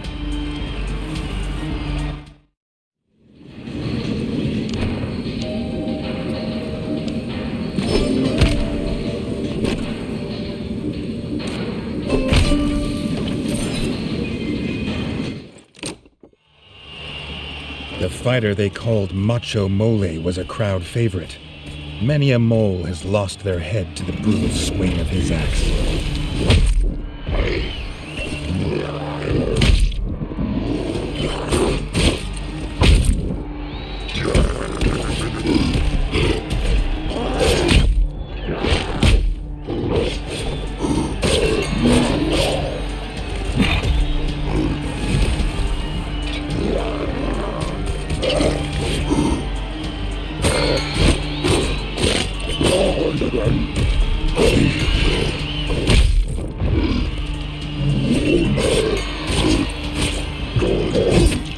Victory in the arena felt good. Maybe Reggie could learn to like this.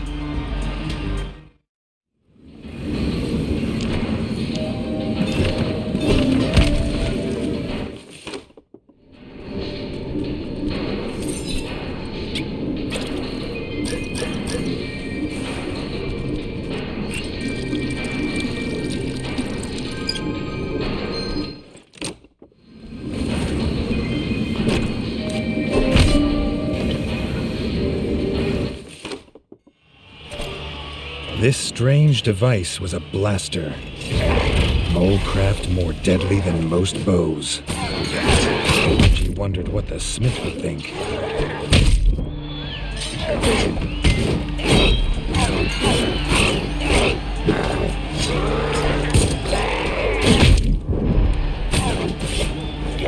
Blasters make short work of most enemies. The king could get used to this.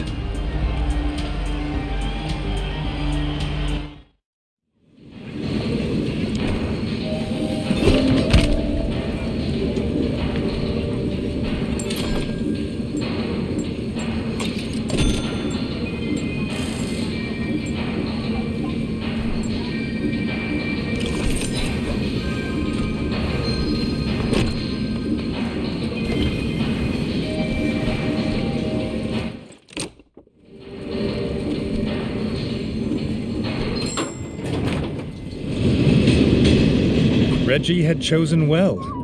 Cheesecake was his kingdom's national dish, after all. Singing, the guard moles went to start celebrating, leaving Reggie to explore the old sector. The old sector had been left to its ruin, and to grubs.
fresh cooking oil. Maybe now he could try the mole's fried crisp bugs.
This was the fuel pump Jay spoke of, though it didn't seem to be working.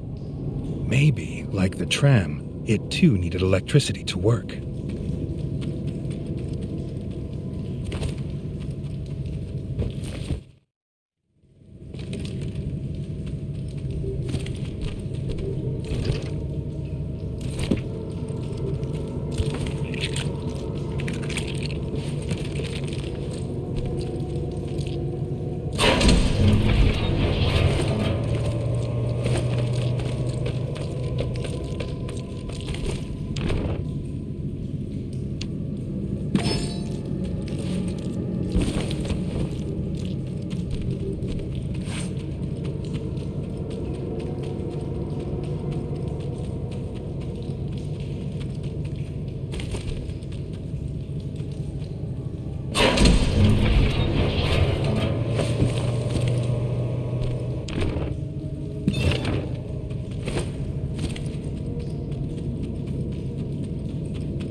Reggie didn't know what this creature was, but its teeth and claws were as sharp as they were fast.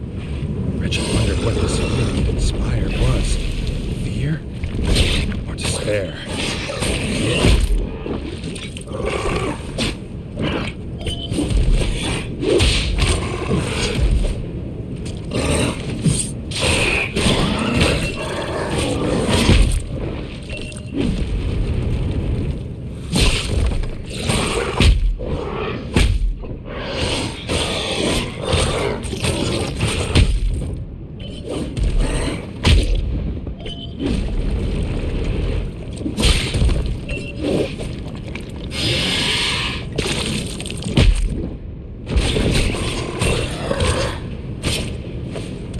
It was dead, and Reggie could barely believe he'd survived.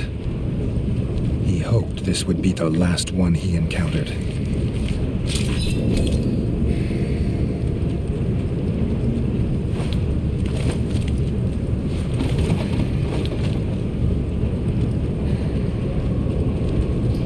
The pump was working. Time to get this fuel back to Jay for his automobile.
fresh oil, the mole was able to fry his crisp bugs again.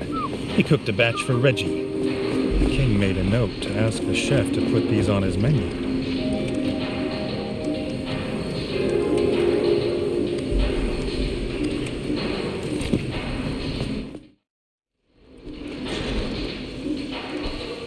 The king was tired and bruised, but he had the precious petrol. This might be a place of wonder, but it had none of the warmth of home.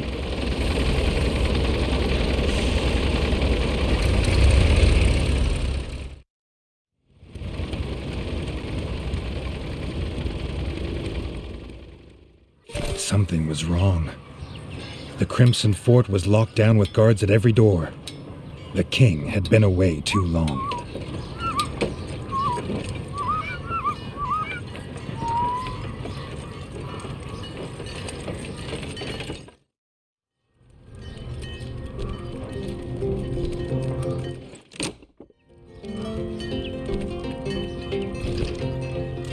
The enemy had returned, just as he'd feared, but sooner than he'd have believed.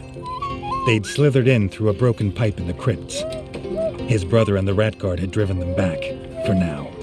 His brother Dennis pointed the way. He'd meet them below at the broken pipe. Together, they would end the frog scourge for good. His new mole friend offered to stay and help Comrade Reggie with this fight. If the Rat Kingdom fell, Mole Town would surely follow.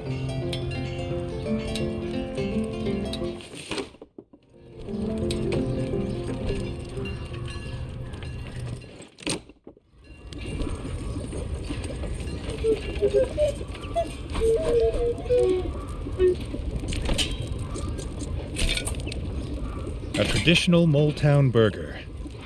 It had an unusual texture, but it was hearty fare.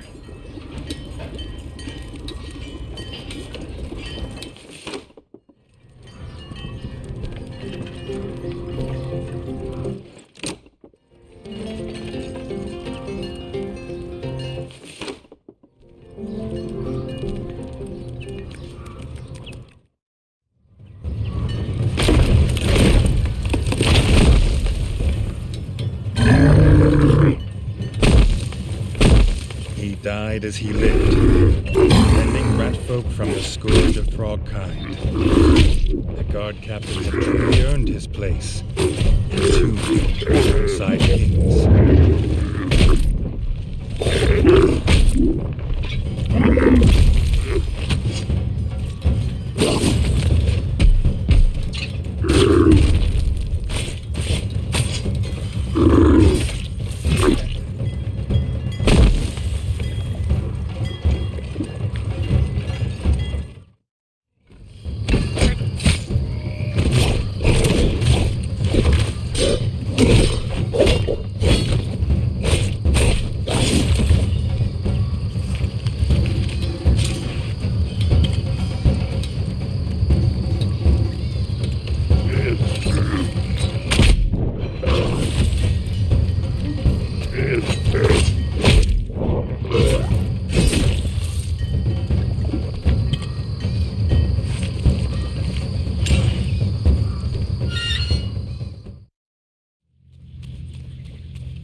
In the king's absence, the builders had repaired the crypt entrance.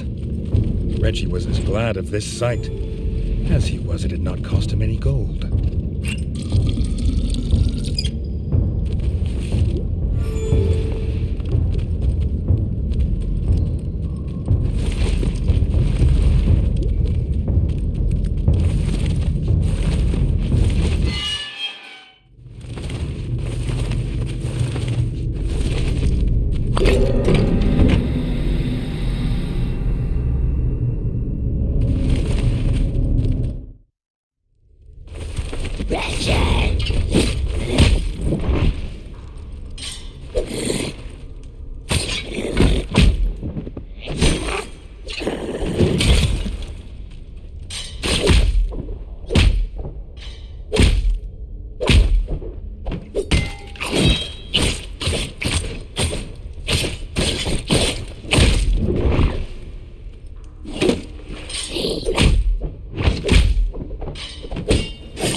Dennis was waiting, just as he said he would, and called out to his brother. No doubt that was how they found him so fast.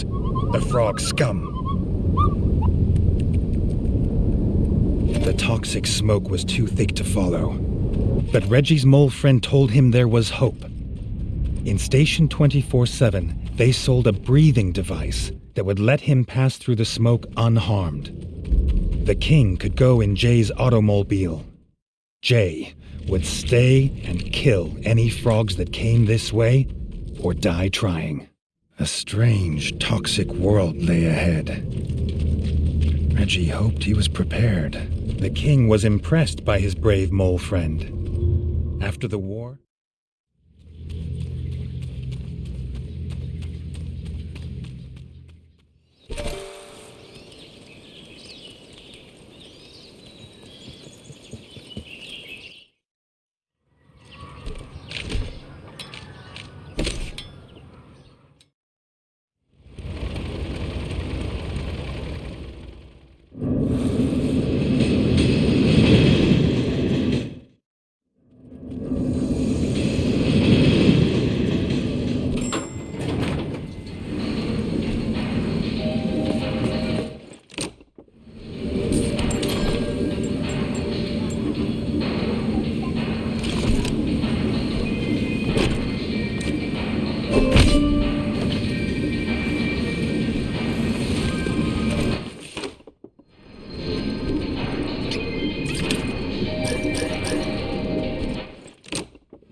double trouble means double gold.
Reggie cut the final combatant down, the crowd cheered his victory. Bloodthirsty though it was, he had grown fond of Moletown.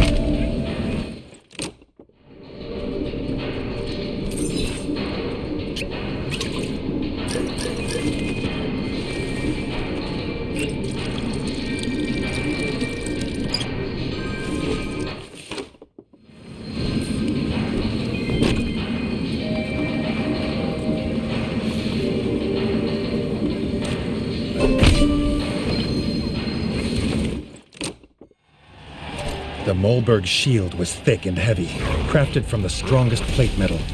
Getting past it would not be easy.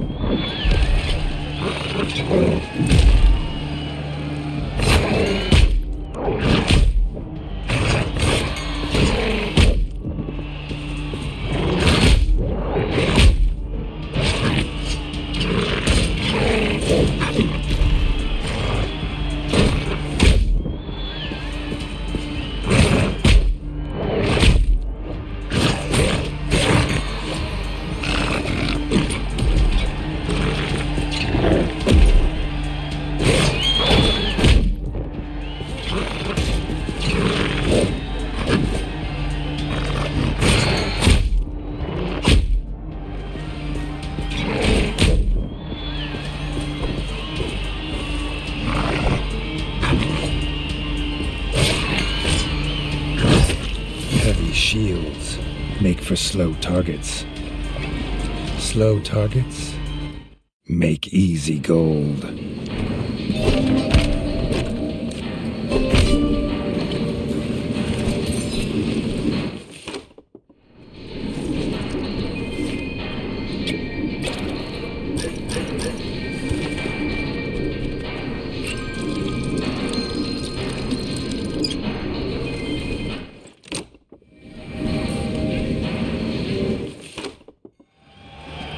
The arena champion, Hulk Mulligan, was a living legend of Moletown.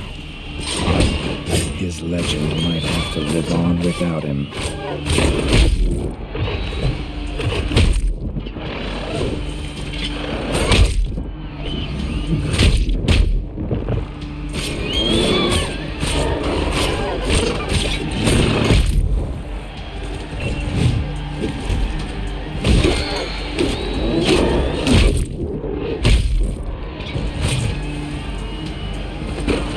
Arena champion, King Demolition. They cheered. One legend had died, but another had come to take its place.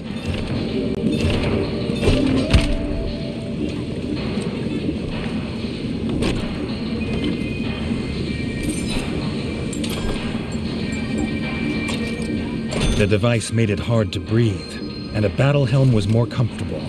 But this protected him in a different way, from toxic smoke. With this, he would find his brother.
these devices appeared to give the power of flight.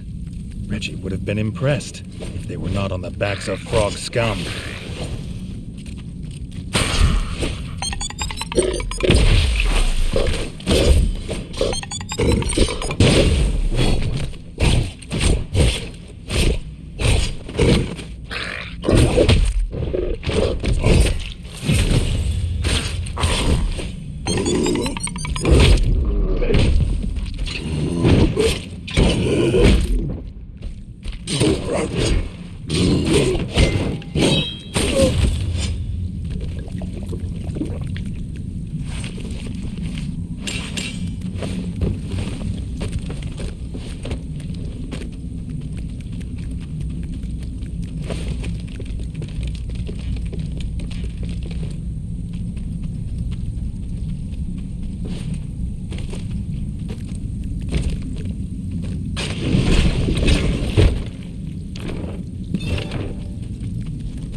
Too late. Reggie saw from the docks his brother's silhouette on a ship surrounded by tribal frog soldiers. No sign of their foul leader. He had to get to his brother.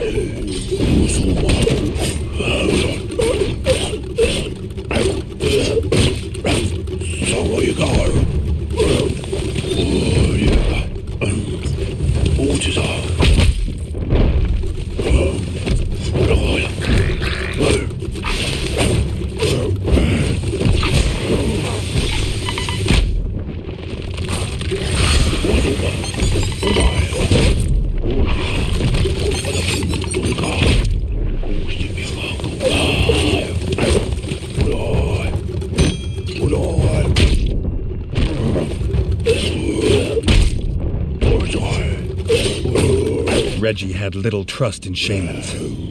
There was more mystery in this world than his father had taught him. The shaman had gone, but he'd left a key.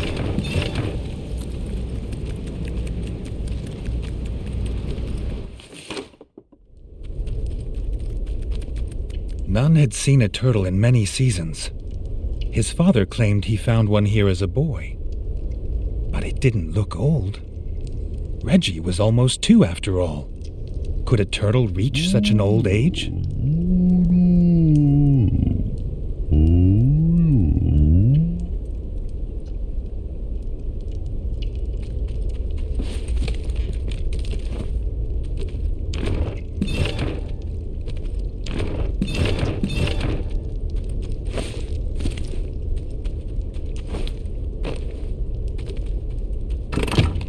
Grateful to be free, and promising entertaining tales of Reggie's father as a pup, the turtle offered to take them across the river to the foul froglands.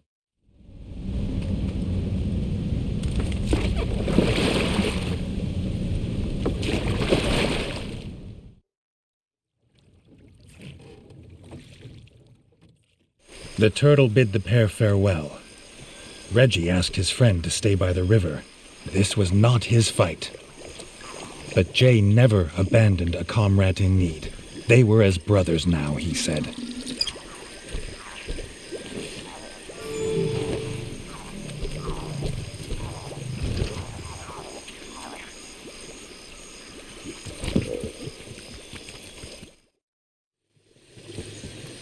Reggie had expected something as foul as frog spawn, but the froglands were strangely like home.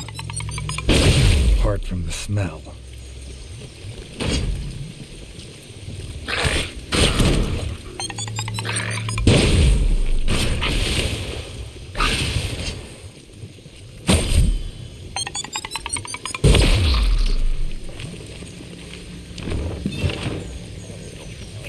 The same pipes that were in Station 24/7 were visible here. This was how the frogs were invading. Jay was furious. The engineering that kept moles safe was being used to hurt others.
Like a common grub. Reggie dreaded to think why the war chief would keep so many captives.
This was why the rats had been captured. The war chief had offered them up for the shaman's twisted experiments. The war chief would answer for many crimes this day.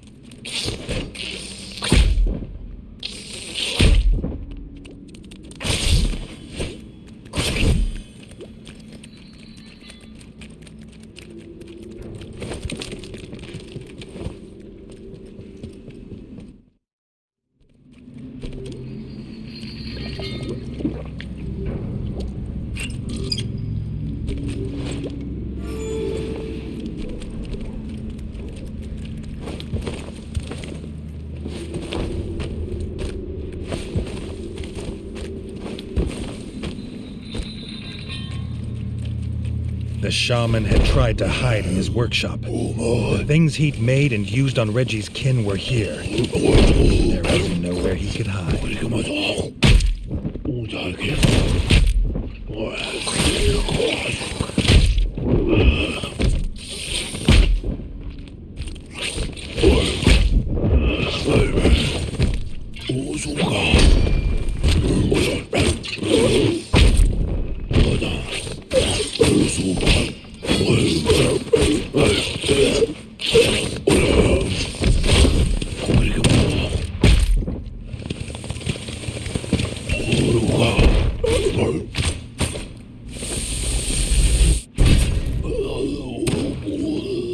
Shaman's cruel experiments were over in a puff of foul green smoke.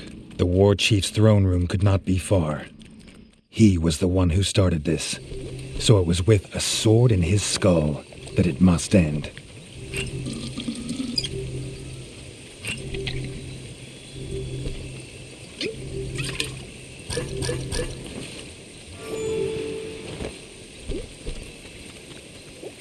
What was this evil twist on Molecraft? A grotesque monster of creaking gears and steam. The sight of it made Reggie freeze. But Jay's fury could not be held back. The sound of his small friend's body falling lifted the spell. Reggie didn't know what this thing was, only that it would die screaming.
beast, but his own brother in the evil machine.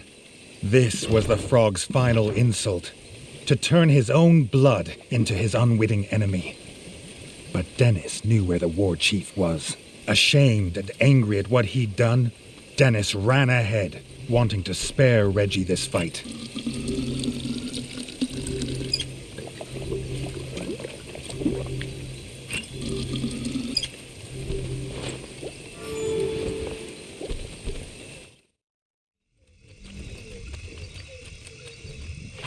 Even in the frog slime and its stench of death, it felt good to be fighting with his brother at his side.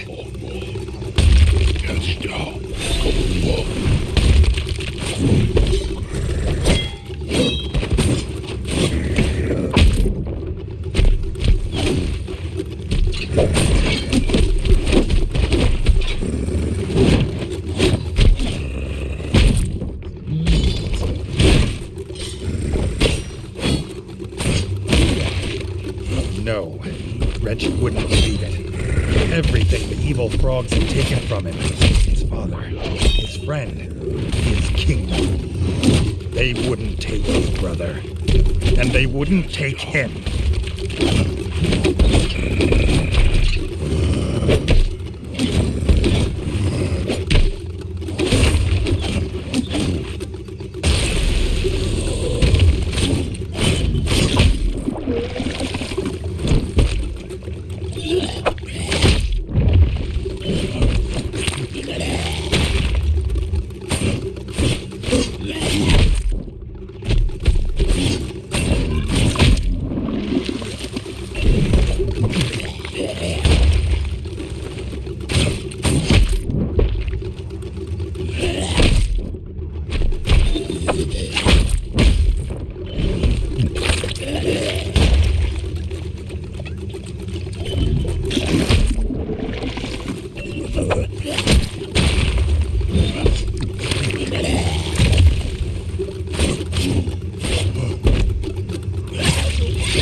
Chief was dead, and the kingdom saved.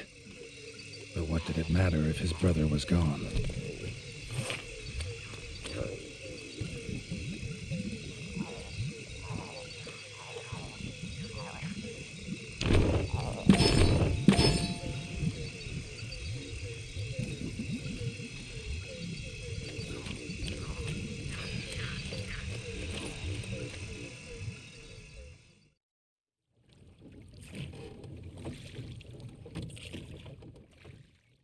The rat folk rejoiced to have their king home. They had prepared for Reggie's coronation in the throne room. They had been sure he would return to them. To Reggie, it was a bittersweet victory. He had proved himself, but it came at a cost higher than gold.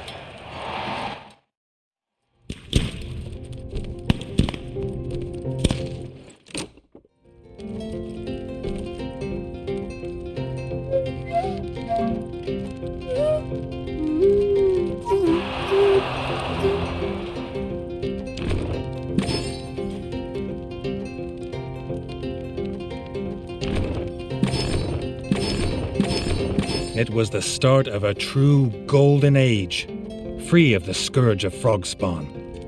Working with the molefolk below, they built a new kingdom of steam and industry and wonder. But that is, as they say, a tale for another time.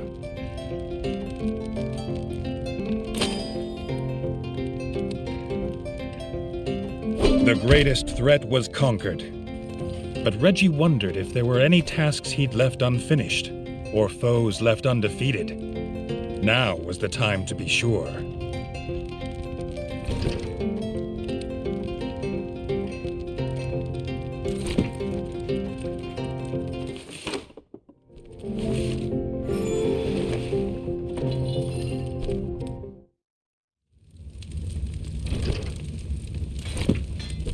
A new notice on the quest board. A band of musicians had disappeared after a long night regaling the Crimson Keep with their drinking songs, whether they wanted to be regaled or not. Rex, the band's front rat, would know more.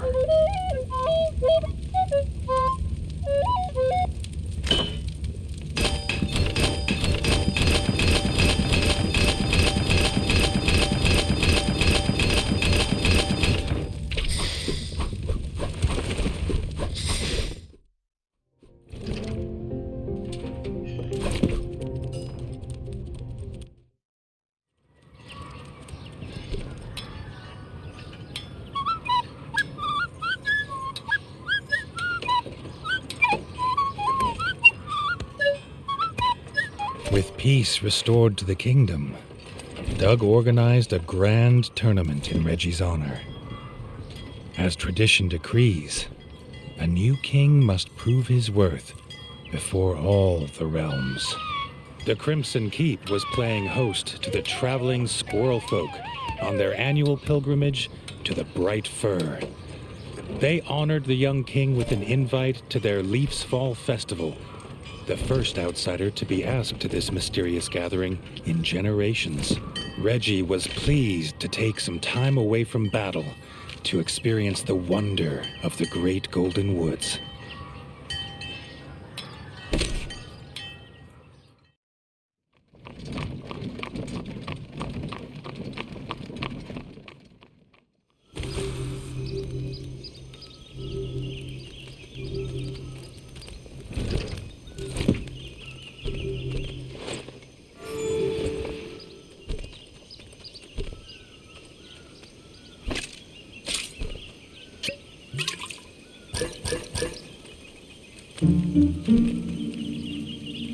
Reggie was greeted by the squirrel guide Zazu at the forest edge.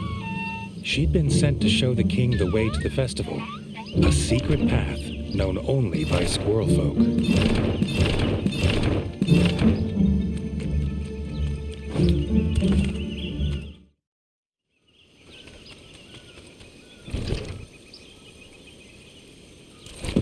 The forest was not at all what the young king expected. He'd heard the bright fir's golden leaves bathed the entire forest in light. There'd been no mention of these giant mushrooms that made the air heavy with spores. The bright fir's golden light fell on the forest clearing and caravans like an enchantment. The mood, though, was not festive, but worried. Zazu, embarrassed, explained the reason they asked the brave young king here was to plead for his help. The squirrel elder and a priest of the bright fir journeyed to the abandoned glimmer mines to harvest bright moss, and had not returned.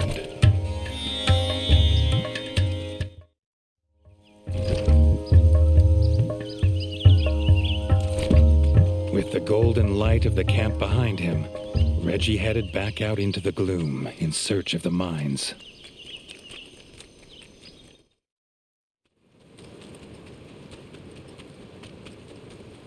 Signs were not promising.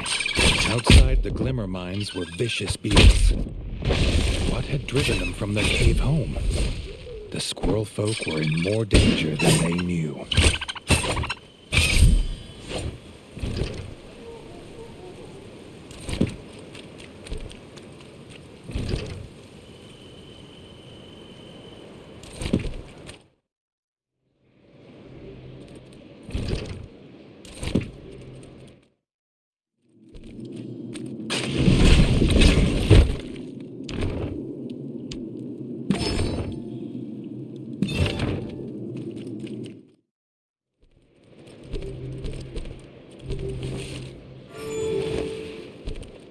The squirrel elder's walking cane lying abandoned.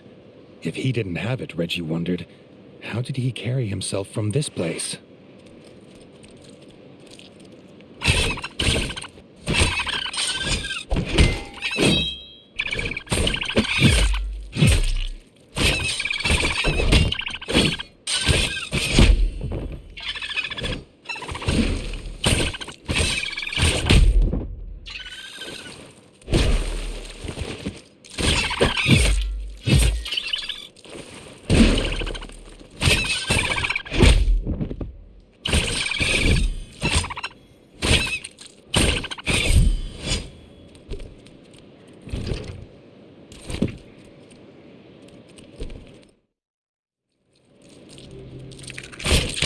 The rocks of the Glimmer Mines glowed with a blue light unlike anything Reggie had ever seen.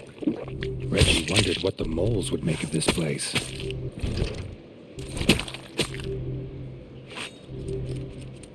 The Squirrel Elder's lifeless body lay on the floor, the priest at his side.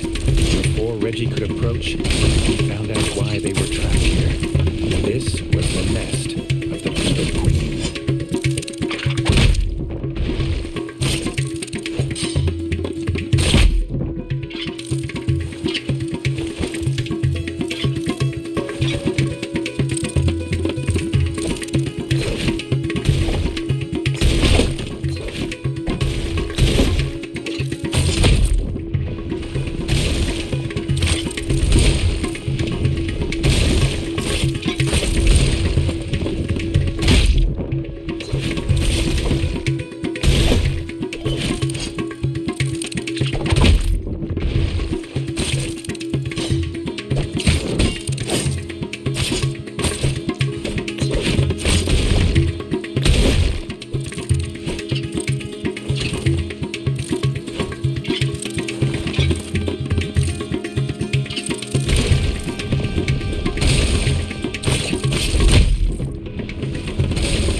Smoking of extra potent bright moss, unaware he almost became the Beetle Queen's snack.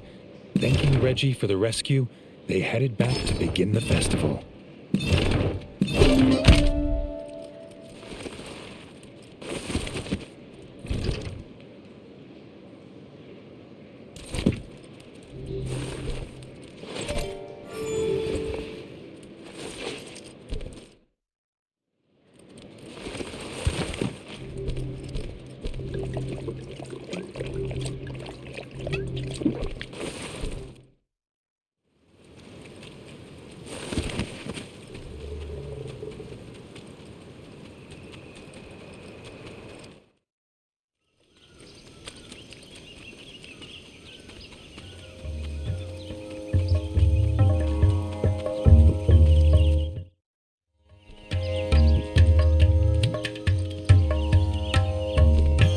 With the Squirrel Elder back at the bright fir, with a tankard of bright sap in his paw, the festival of Leaf's Fall could finally begin. No sooner had the Elder raised his cup into the air to begin his opening speech, came the clattering of wood and smashing of glass.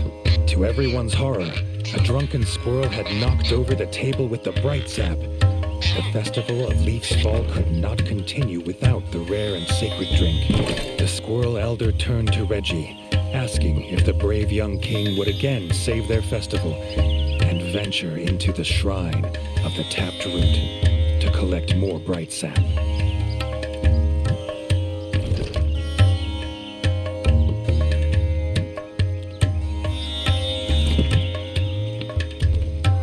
This market stall sells all sorts of quality goods.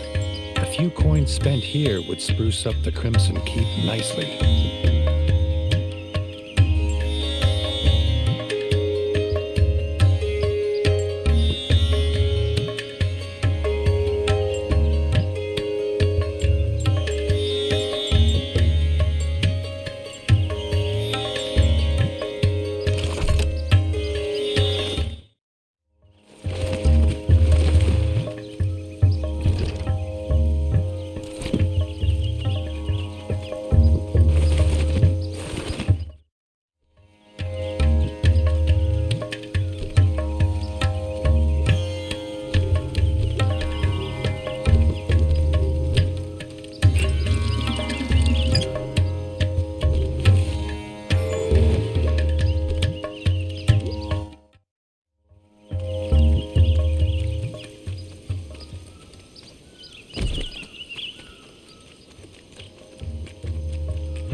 In the maze of bright fir roots, the spores were so thick Reggie had to wear his gas mask. Was this infestation the reason the bright firs were dying?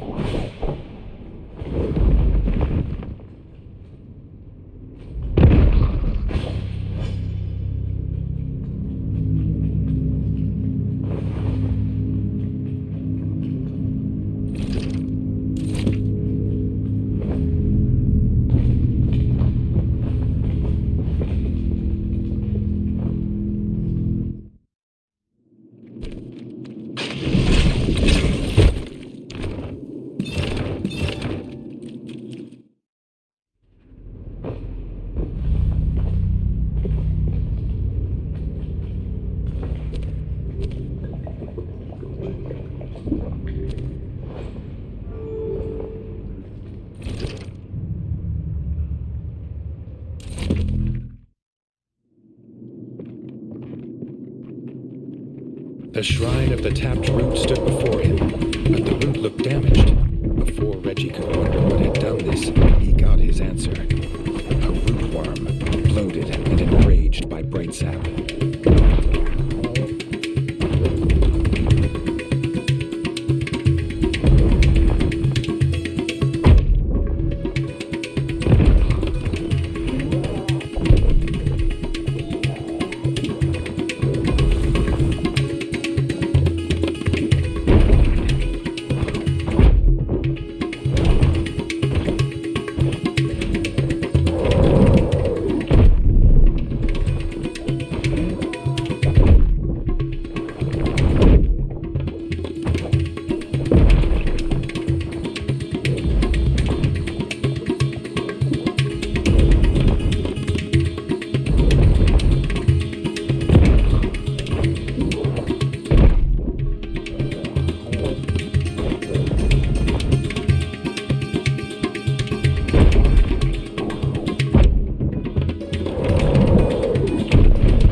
Had been banished from these parts for generations.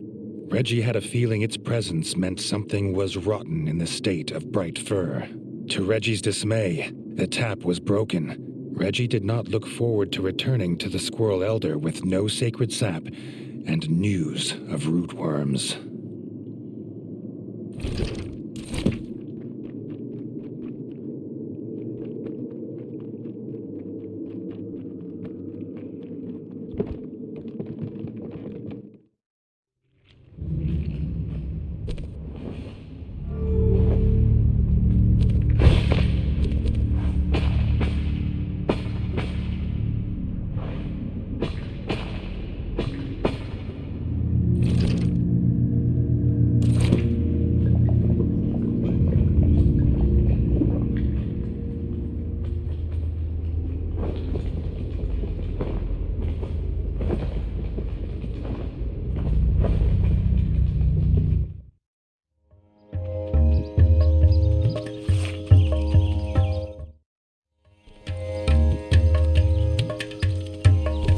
Though shocked at the news, the Squirrel Elder had an idea. The tap was one of several made in the basement woodsmith workshop of Castle Dre. Perhaps Reggie could look there.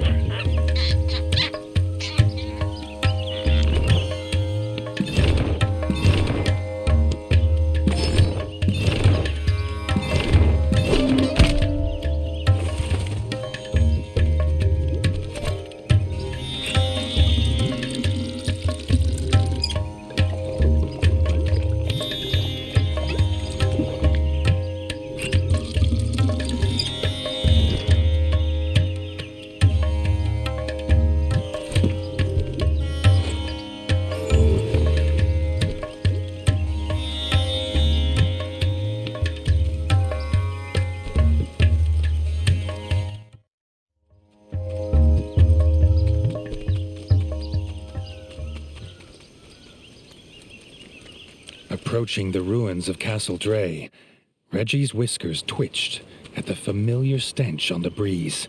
He refused to believe it. After all he'd done to be rid of him, this could not be. The frog scourge had returned, a pestilence on the sacred forest that could not be allowed to spread.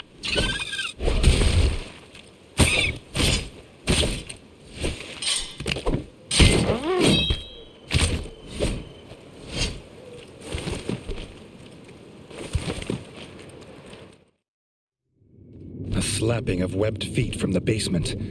More pond filth waited below, and would soon feel his blade. The frog squatter was none other than General Hack-Hack, no better than a cobbler looting supplies. The only thing he could take today was his last breath.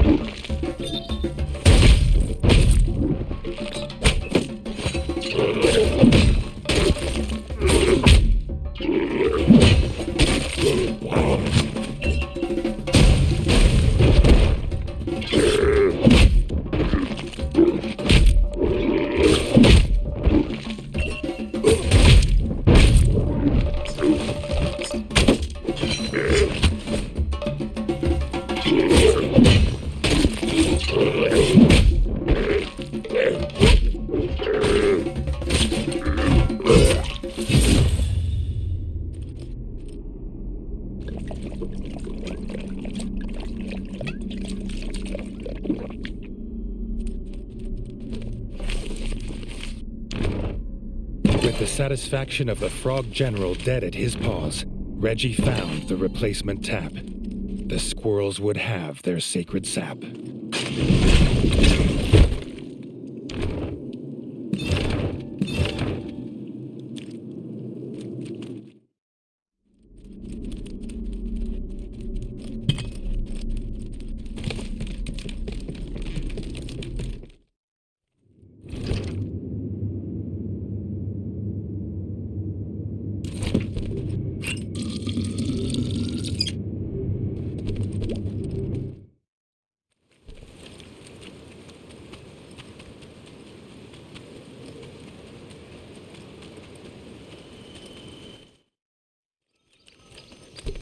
Reggie was surprised to find a mole in Brightfir Forest. The mole was embarrassed. He'd got lost going from Station C19 to Station 24/7. Reggie sympathized. Those tunnels were a tough route. Lost he may have been, but still enterprising. The mole had armor for sale, if the king had the coin. The mole had heard of this king of rats who traveled the underground, but never believed it was true. Perhaps Reggie knew the tunnels well enough to give him directions. The king barely noticed the journey back to the Bright Fir, dwelling as he was on the return of frog spawn to the ratdom. Where there's a general, an army must be close by. Reggie handed over the tap, but wished he could spare the old squirrel the pain of hearing frogs were in Castle Dre. The squirrel elder could not allow the festival to continue, knowing pond scum squatted in their ancestral home. Reggie did not need to be asked. He knew what needed to be done. Reggie could not believe the frogs had returned after all he had done to be rid of them. Pond scum never learn.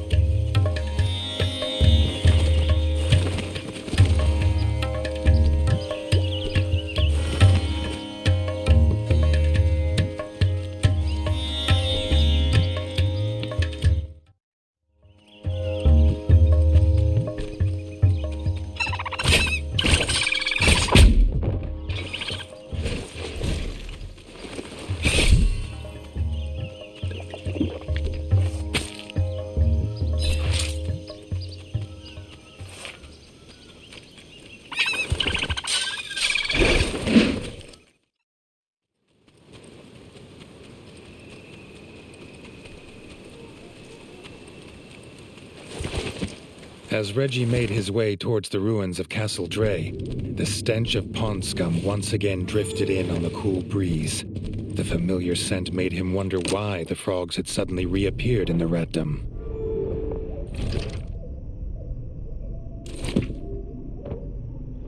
He'd heard tales of the great Castle Dre from his father's whiskers, but it was hard to believe this mushroom-pocked ruin was ever that once proud place.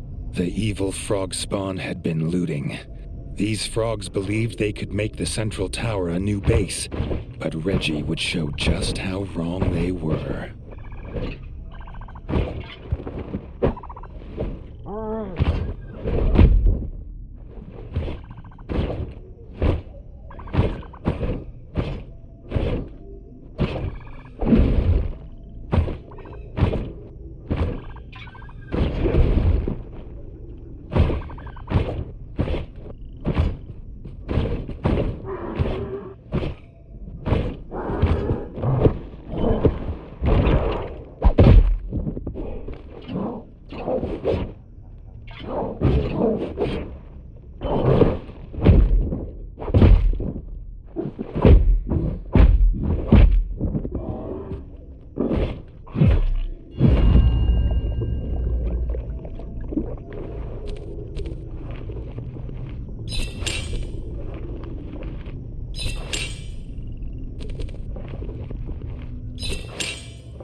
the central tower.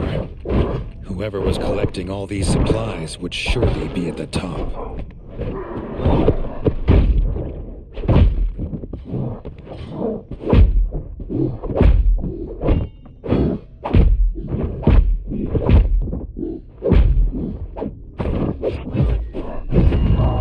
The young king had thought his lust for revenge was sated, but he would not be satisfied until every frog in his kingdom had croaked their last.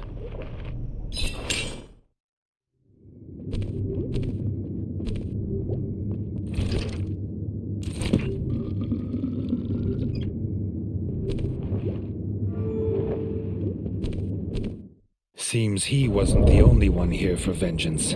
Shield Maiden Yellowtongue was waiting, screaming the name of her fallen brother, War Chief Greenwort.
Echoes of her last croak, Castle Dre was returned to peace.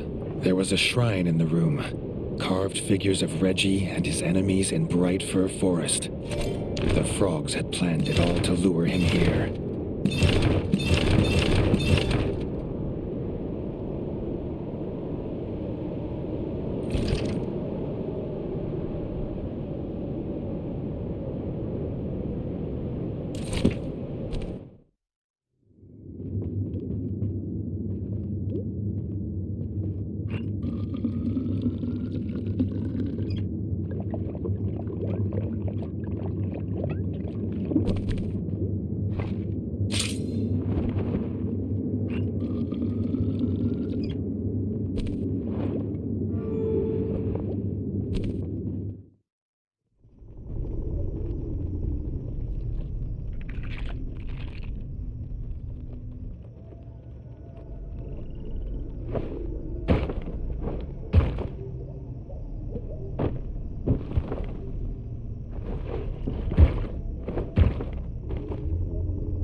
The squirrels at the Bright Fir rejoiced to hear Castle Dre was back to its somber state of peace once more. The Squirrel Elder could start the Leaves Fall Festival at last. Reggie basked in the joy of the squirrel folk, as warming as the golden light of the firs. He reclined in his chair and was honored with a cup of bright sap. Being king has its perks.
strange crunch beneath his paws. Reggie looked down to see seeds on the floor. Jars of golden bright fir seeds were all around, enough to plant 100 forests. Reggie wondered if the squirrel elder knew they were here.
The pilgrimage to Bright Fir was not an easy wagon ride. This family's wagon wheel broke in the mud. They offered a reward if Reggie could find them a replacement. With a new wheel in paw, the wagon would be on its way. Reggie assured them they'd not missed the festival as there'd been a few minor delays.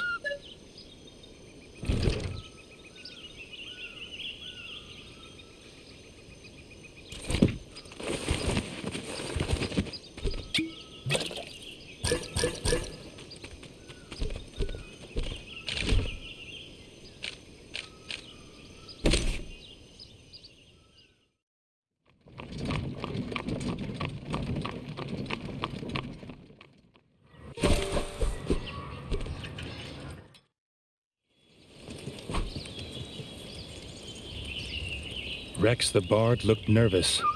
He'd found the crypt gates open. No amount of fermented bug juice would see him go in, but his bandmates were not always so wise. The young king didn't hesitate.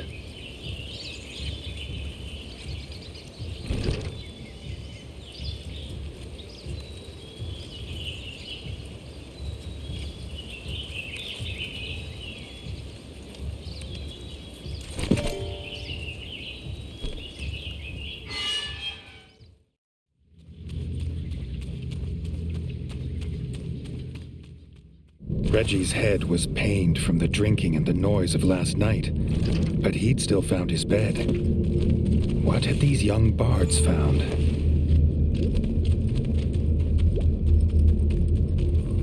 Several empty bug brew bottles littered the floor, a sure sign of bards. Reggie was getting closer.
Amy had taken refuge by an old statue and was getting some much-needed shut-eye.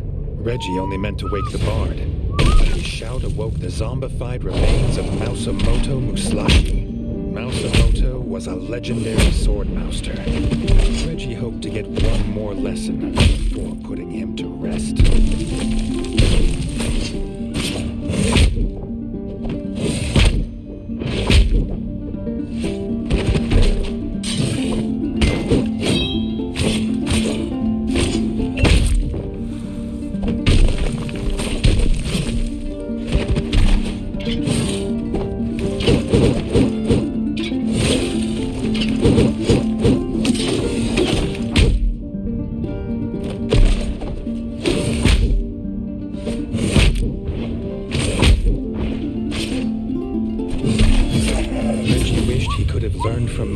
When he was alive, but now his dual blades had fallen silent forever. Reggie directed Amy to the Crimson Keep, glad to have found her safe.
Amy wasn't the only bard who hadn't reappeared. Rex still needed help.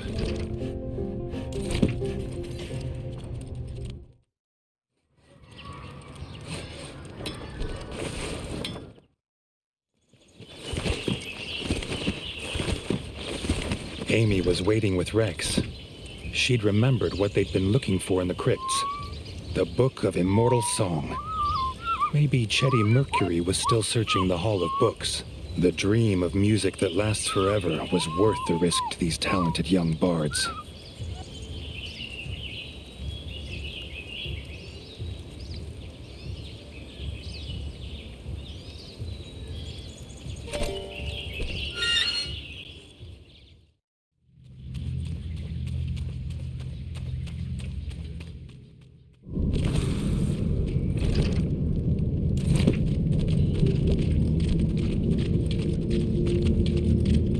Pages from music books littered the ground, perhaps dropped in a hurry. Chetty must be near. But what had made this brave bard run?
Reggie glimpsed Chetty running deeper into the crypts.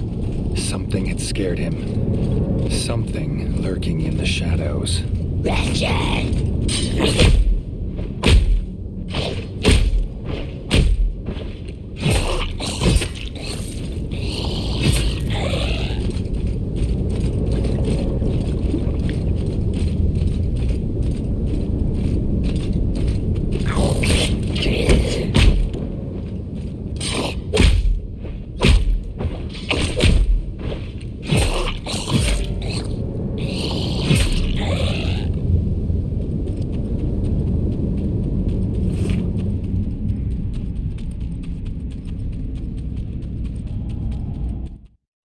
Reggie caught up with the lost musician, but Chetty wasn't leaving without the Book of Immortal Song. Reggie had little choice but to help the bard.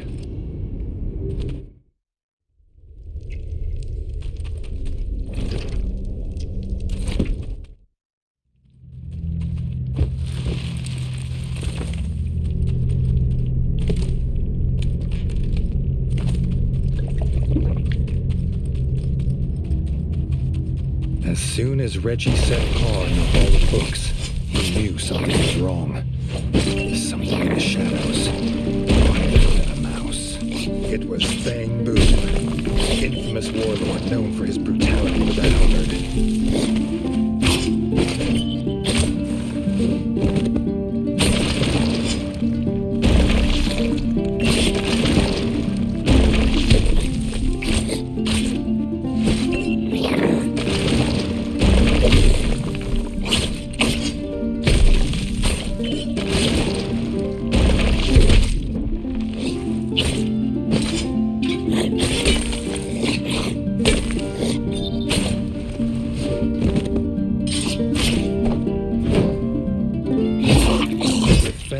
Finally laid to rest, Chetty scooped up pages of the Book of Immortal Song.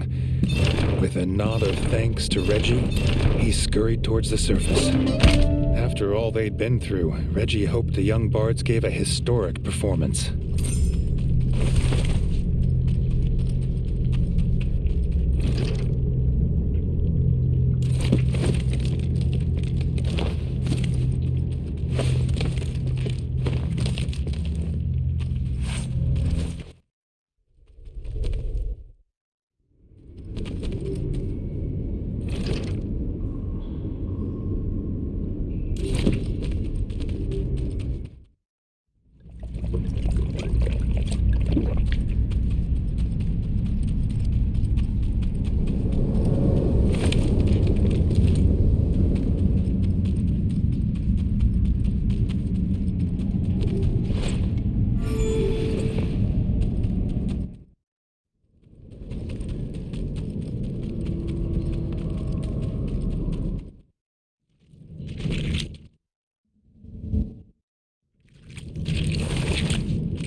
more bards went missing, the Crimson Keep would fall silent.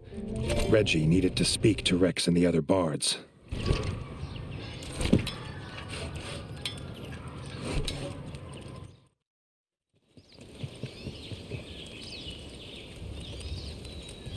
The bards explained that Johnny Nasher had gone into the crypts to buy tobacco from Bertle the Turtle. There'd been no sign or sight of either of them since.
The bard's pipe and tobacco pouch. Johnny would never have left them on purpose.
Reggie felled the last of the undead. Bertle appeared, calling for help. A young rat was under attack. Reggie and Bertle rushed to his homestead.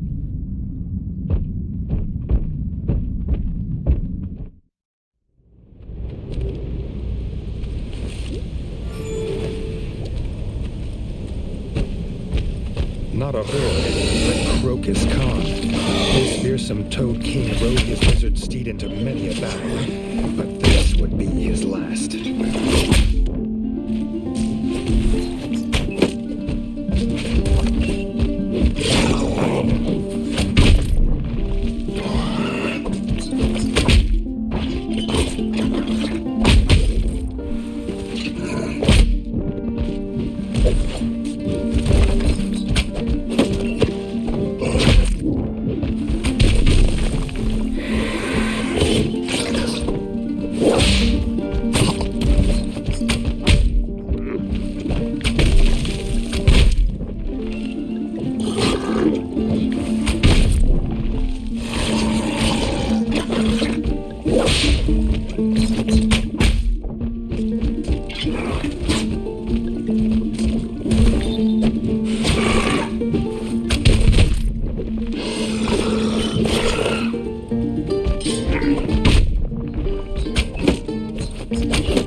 man-made frogs can trace their lineage to the great Crocus.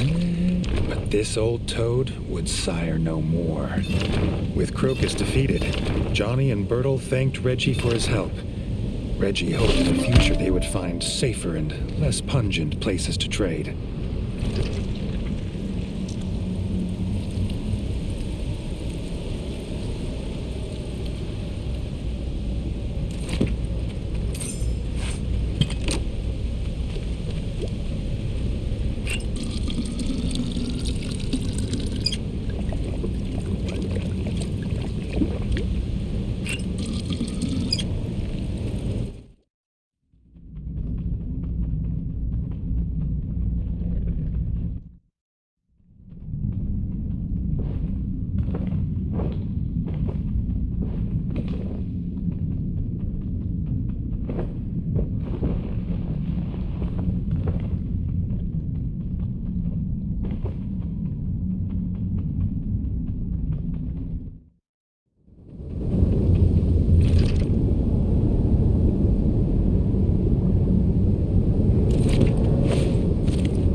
Asked the king to meet the bards in the cellar.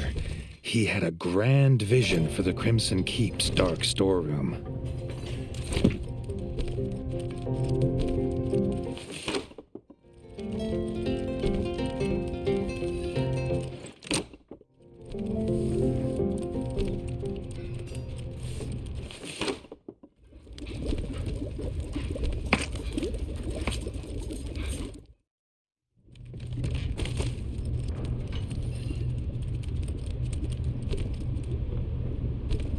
Rex's plan was to convert the dank cellar into a bustling pub, if some rat could gather the materials.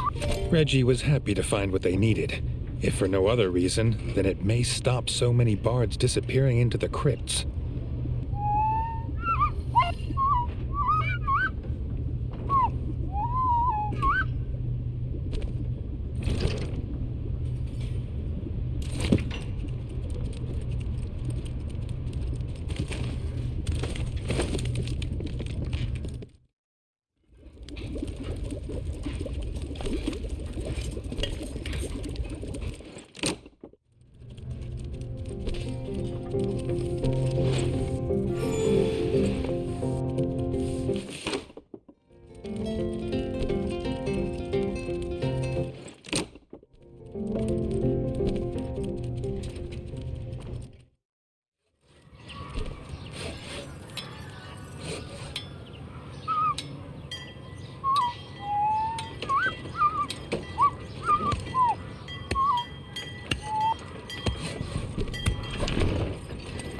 The trader was relieved to hear the bards had a trade to fall back on for when this musician fantasy inevitably failed, so he offered a good price.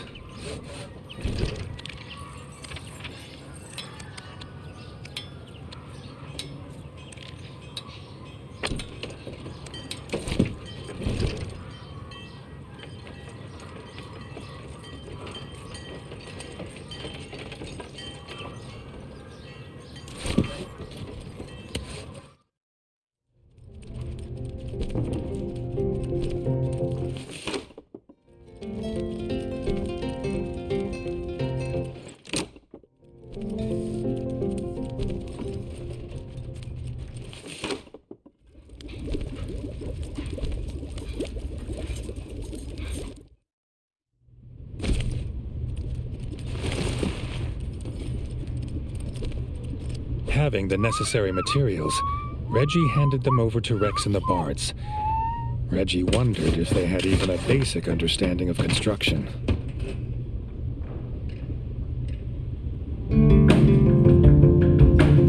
Reggie could see himself spending many a night in The King's Tale, basking in the music, sipping red berry wine, and regaling the rat folk with tales of his battles, whether they wanted to be regaled or not.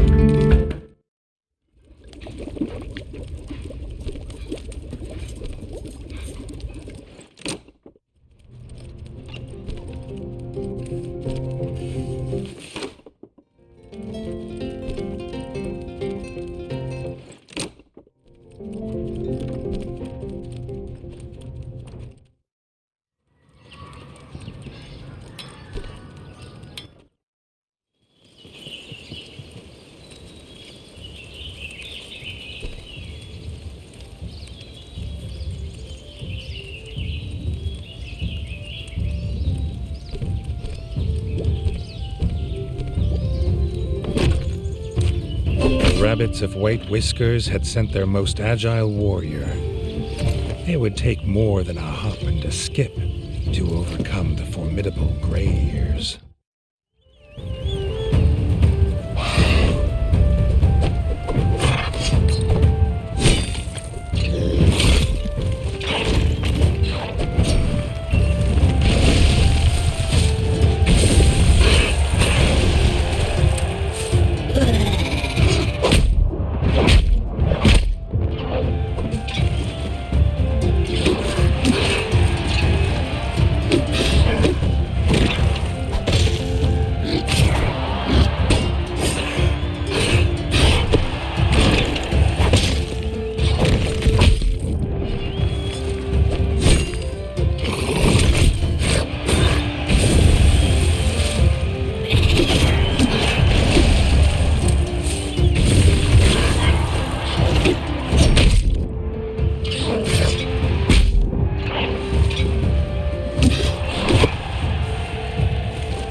Put up a hearty challenge, but his grand hops were no match for Reggie's iron will.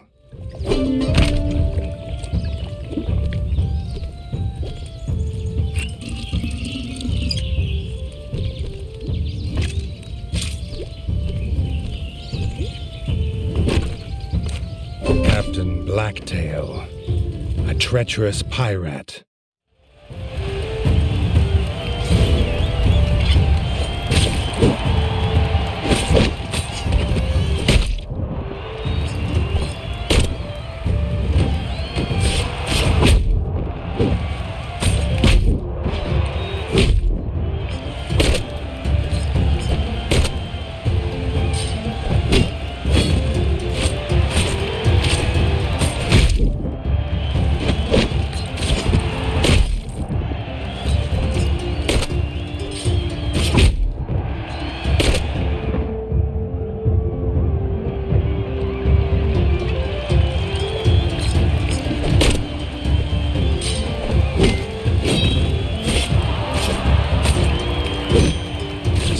Sea-Rat put up a good fight, but Reggie thought the captain might be better off sticking to the ocean.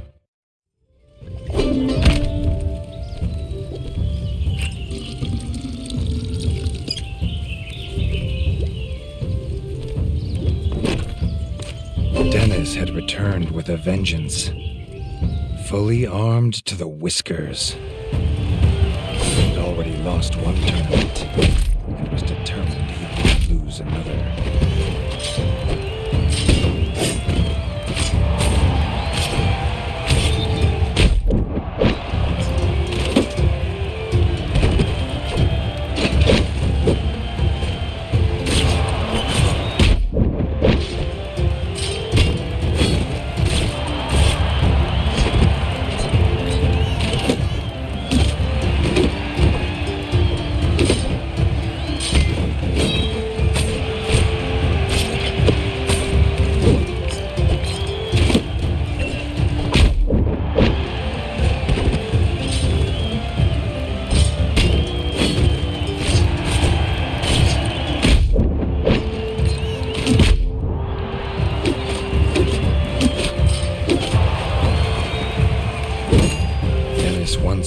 felt the bitterness of defeat at his younger brother's paws.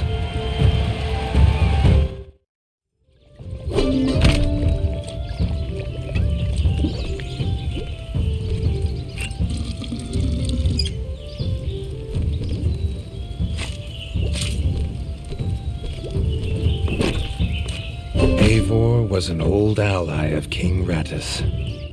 Side by side, the pair had fought frog scum together many times. Could Reggie live up to his father? Eivor was here to find out.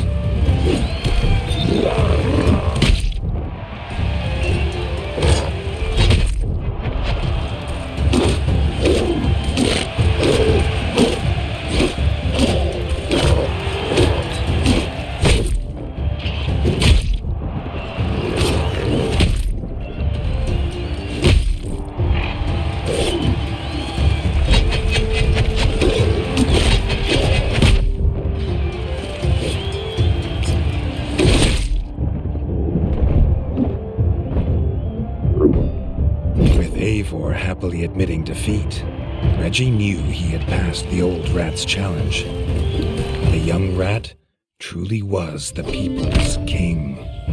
A fitting reward for winning the tournament, Reggie was presented with the king's key. It's a good thing Doug had eventually found it, as Reggie had been sorely tempted to break the lock himself. But as they say, curiosity kills the rat.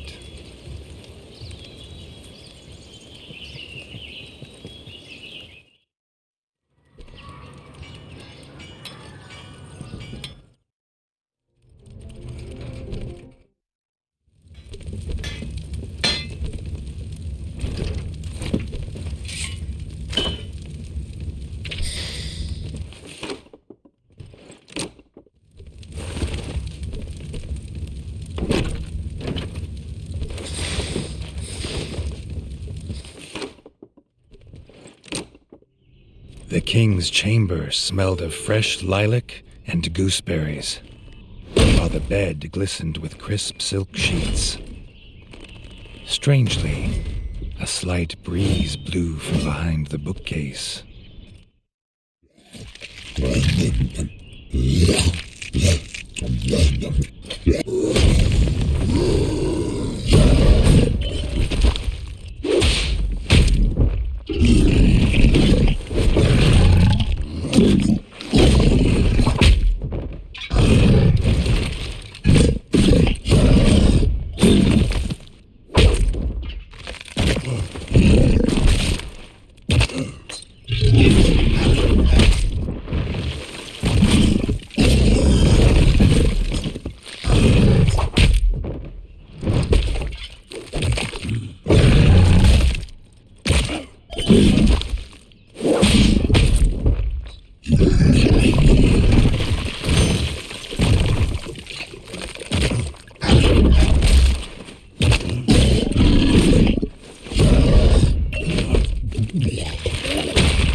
Abomination must have been the work of his father. Reggie wondered whether this was the source of all the undead in the crypts. Another of King Rattus' secrets, best kept hidden.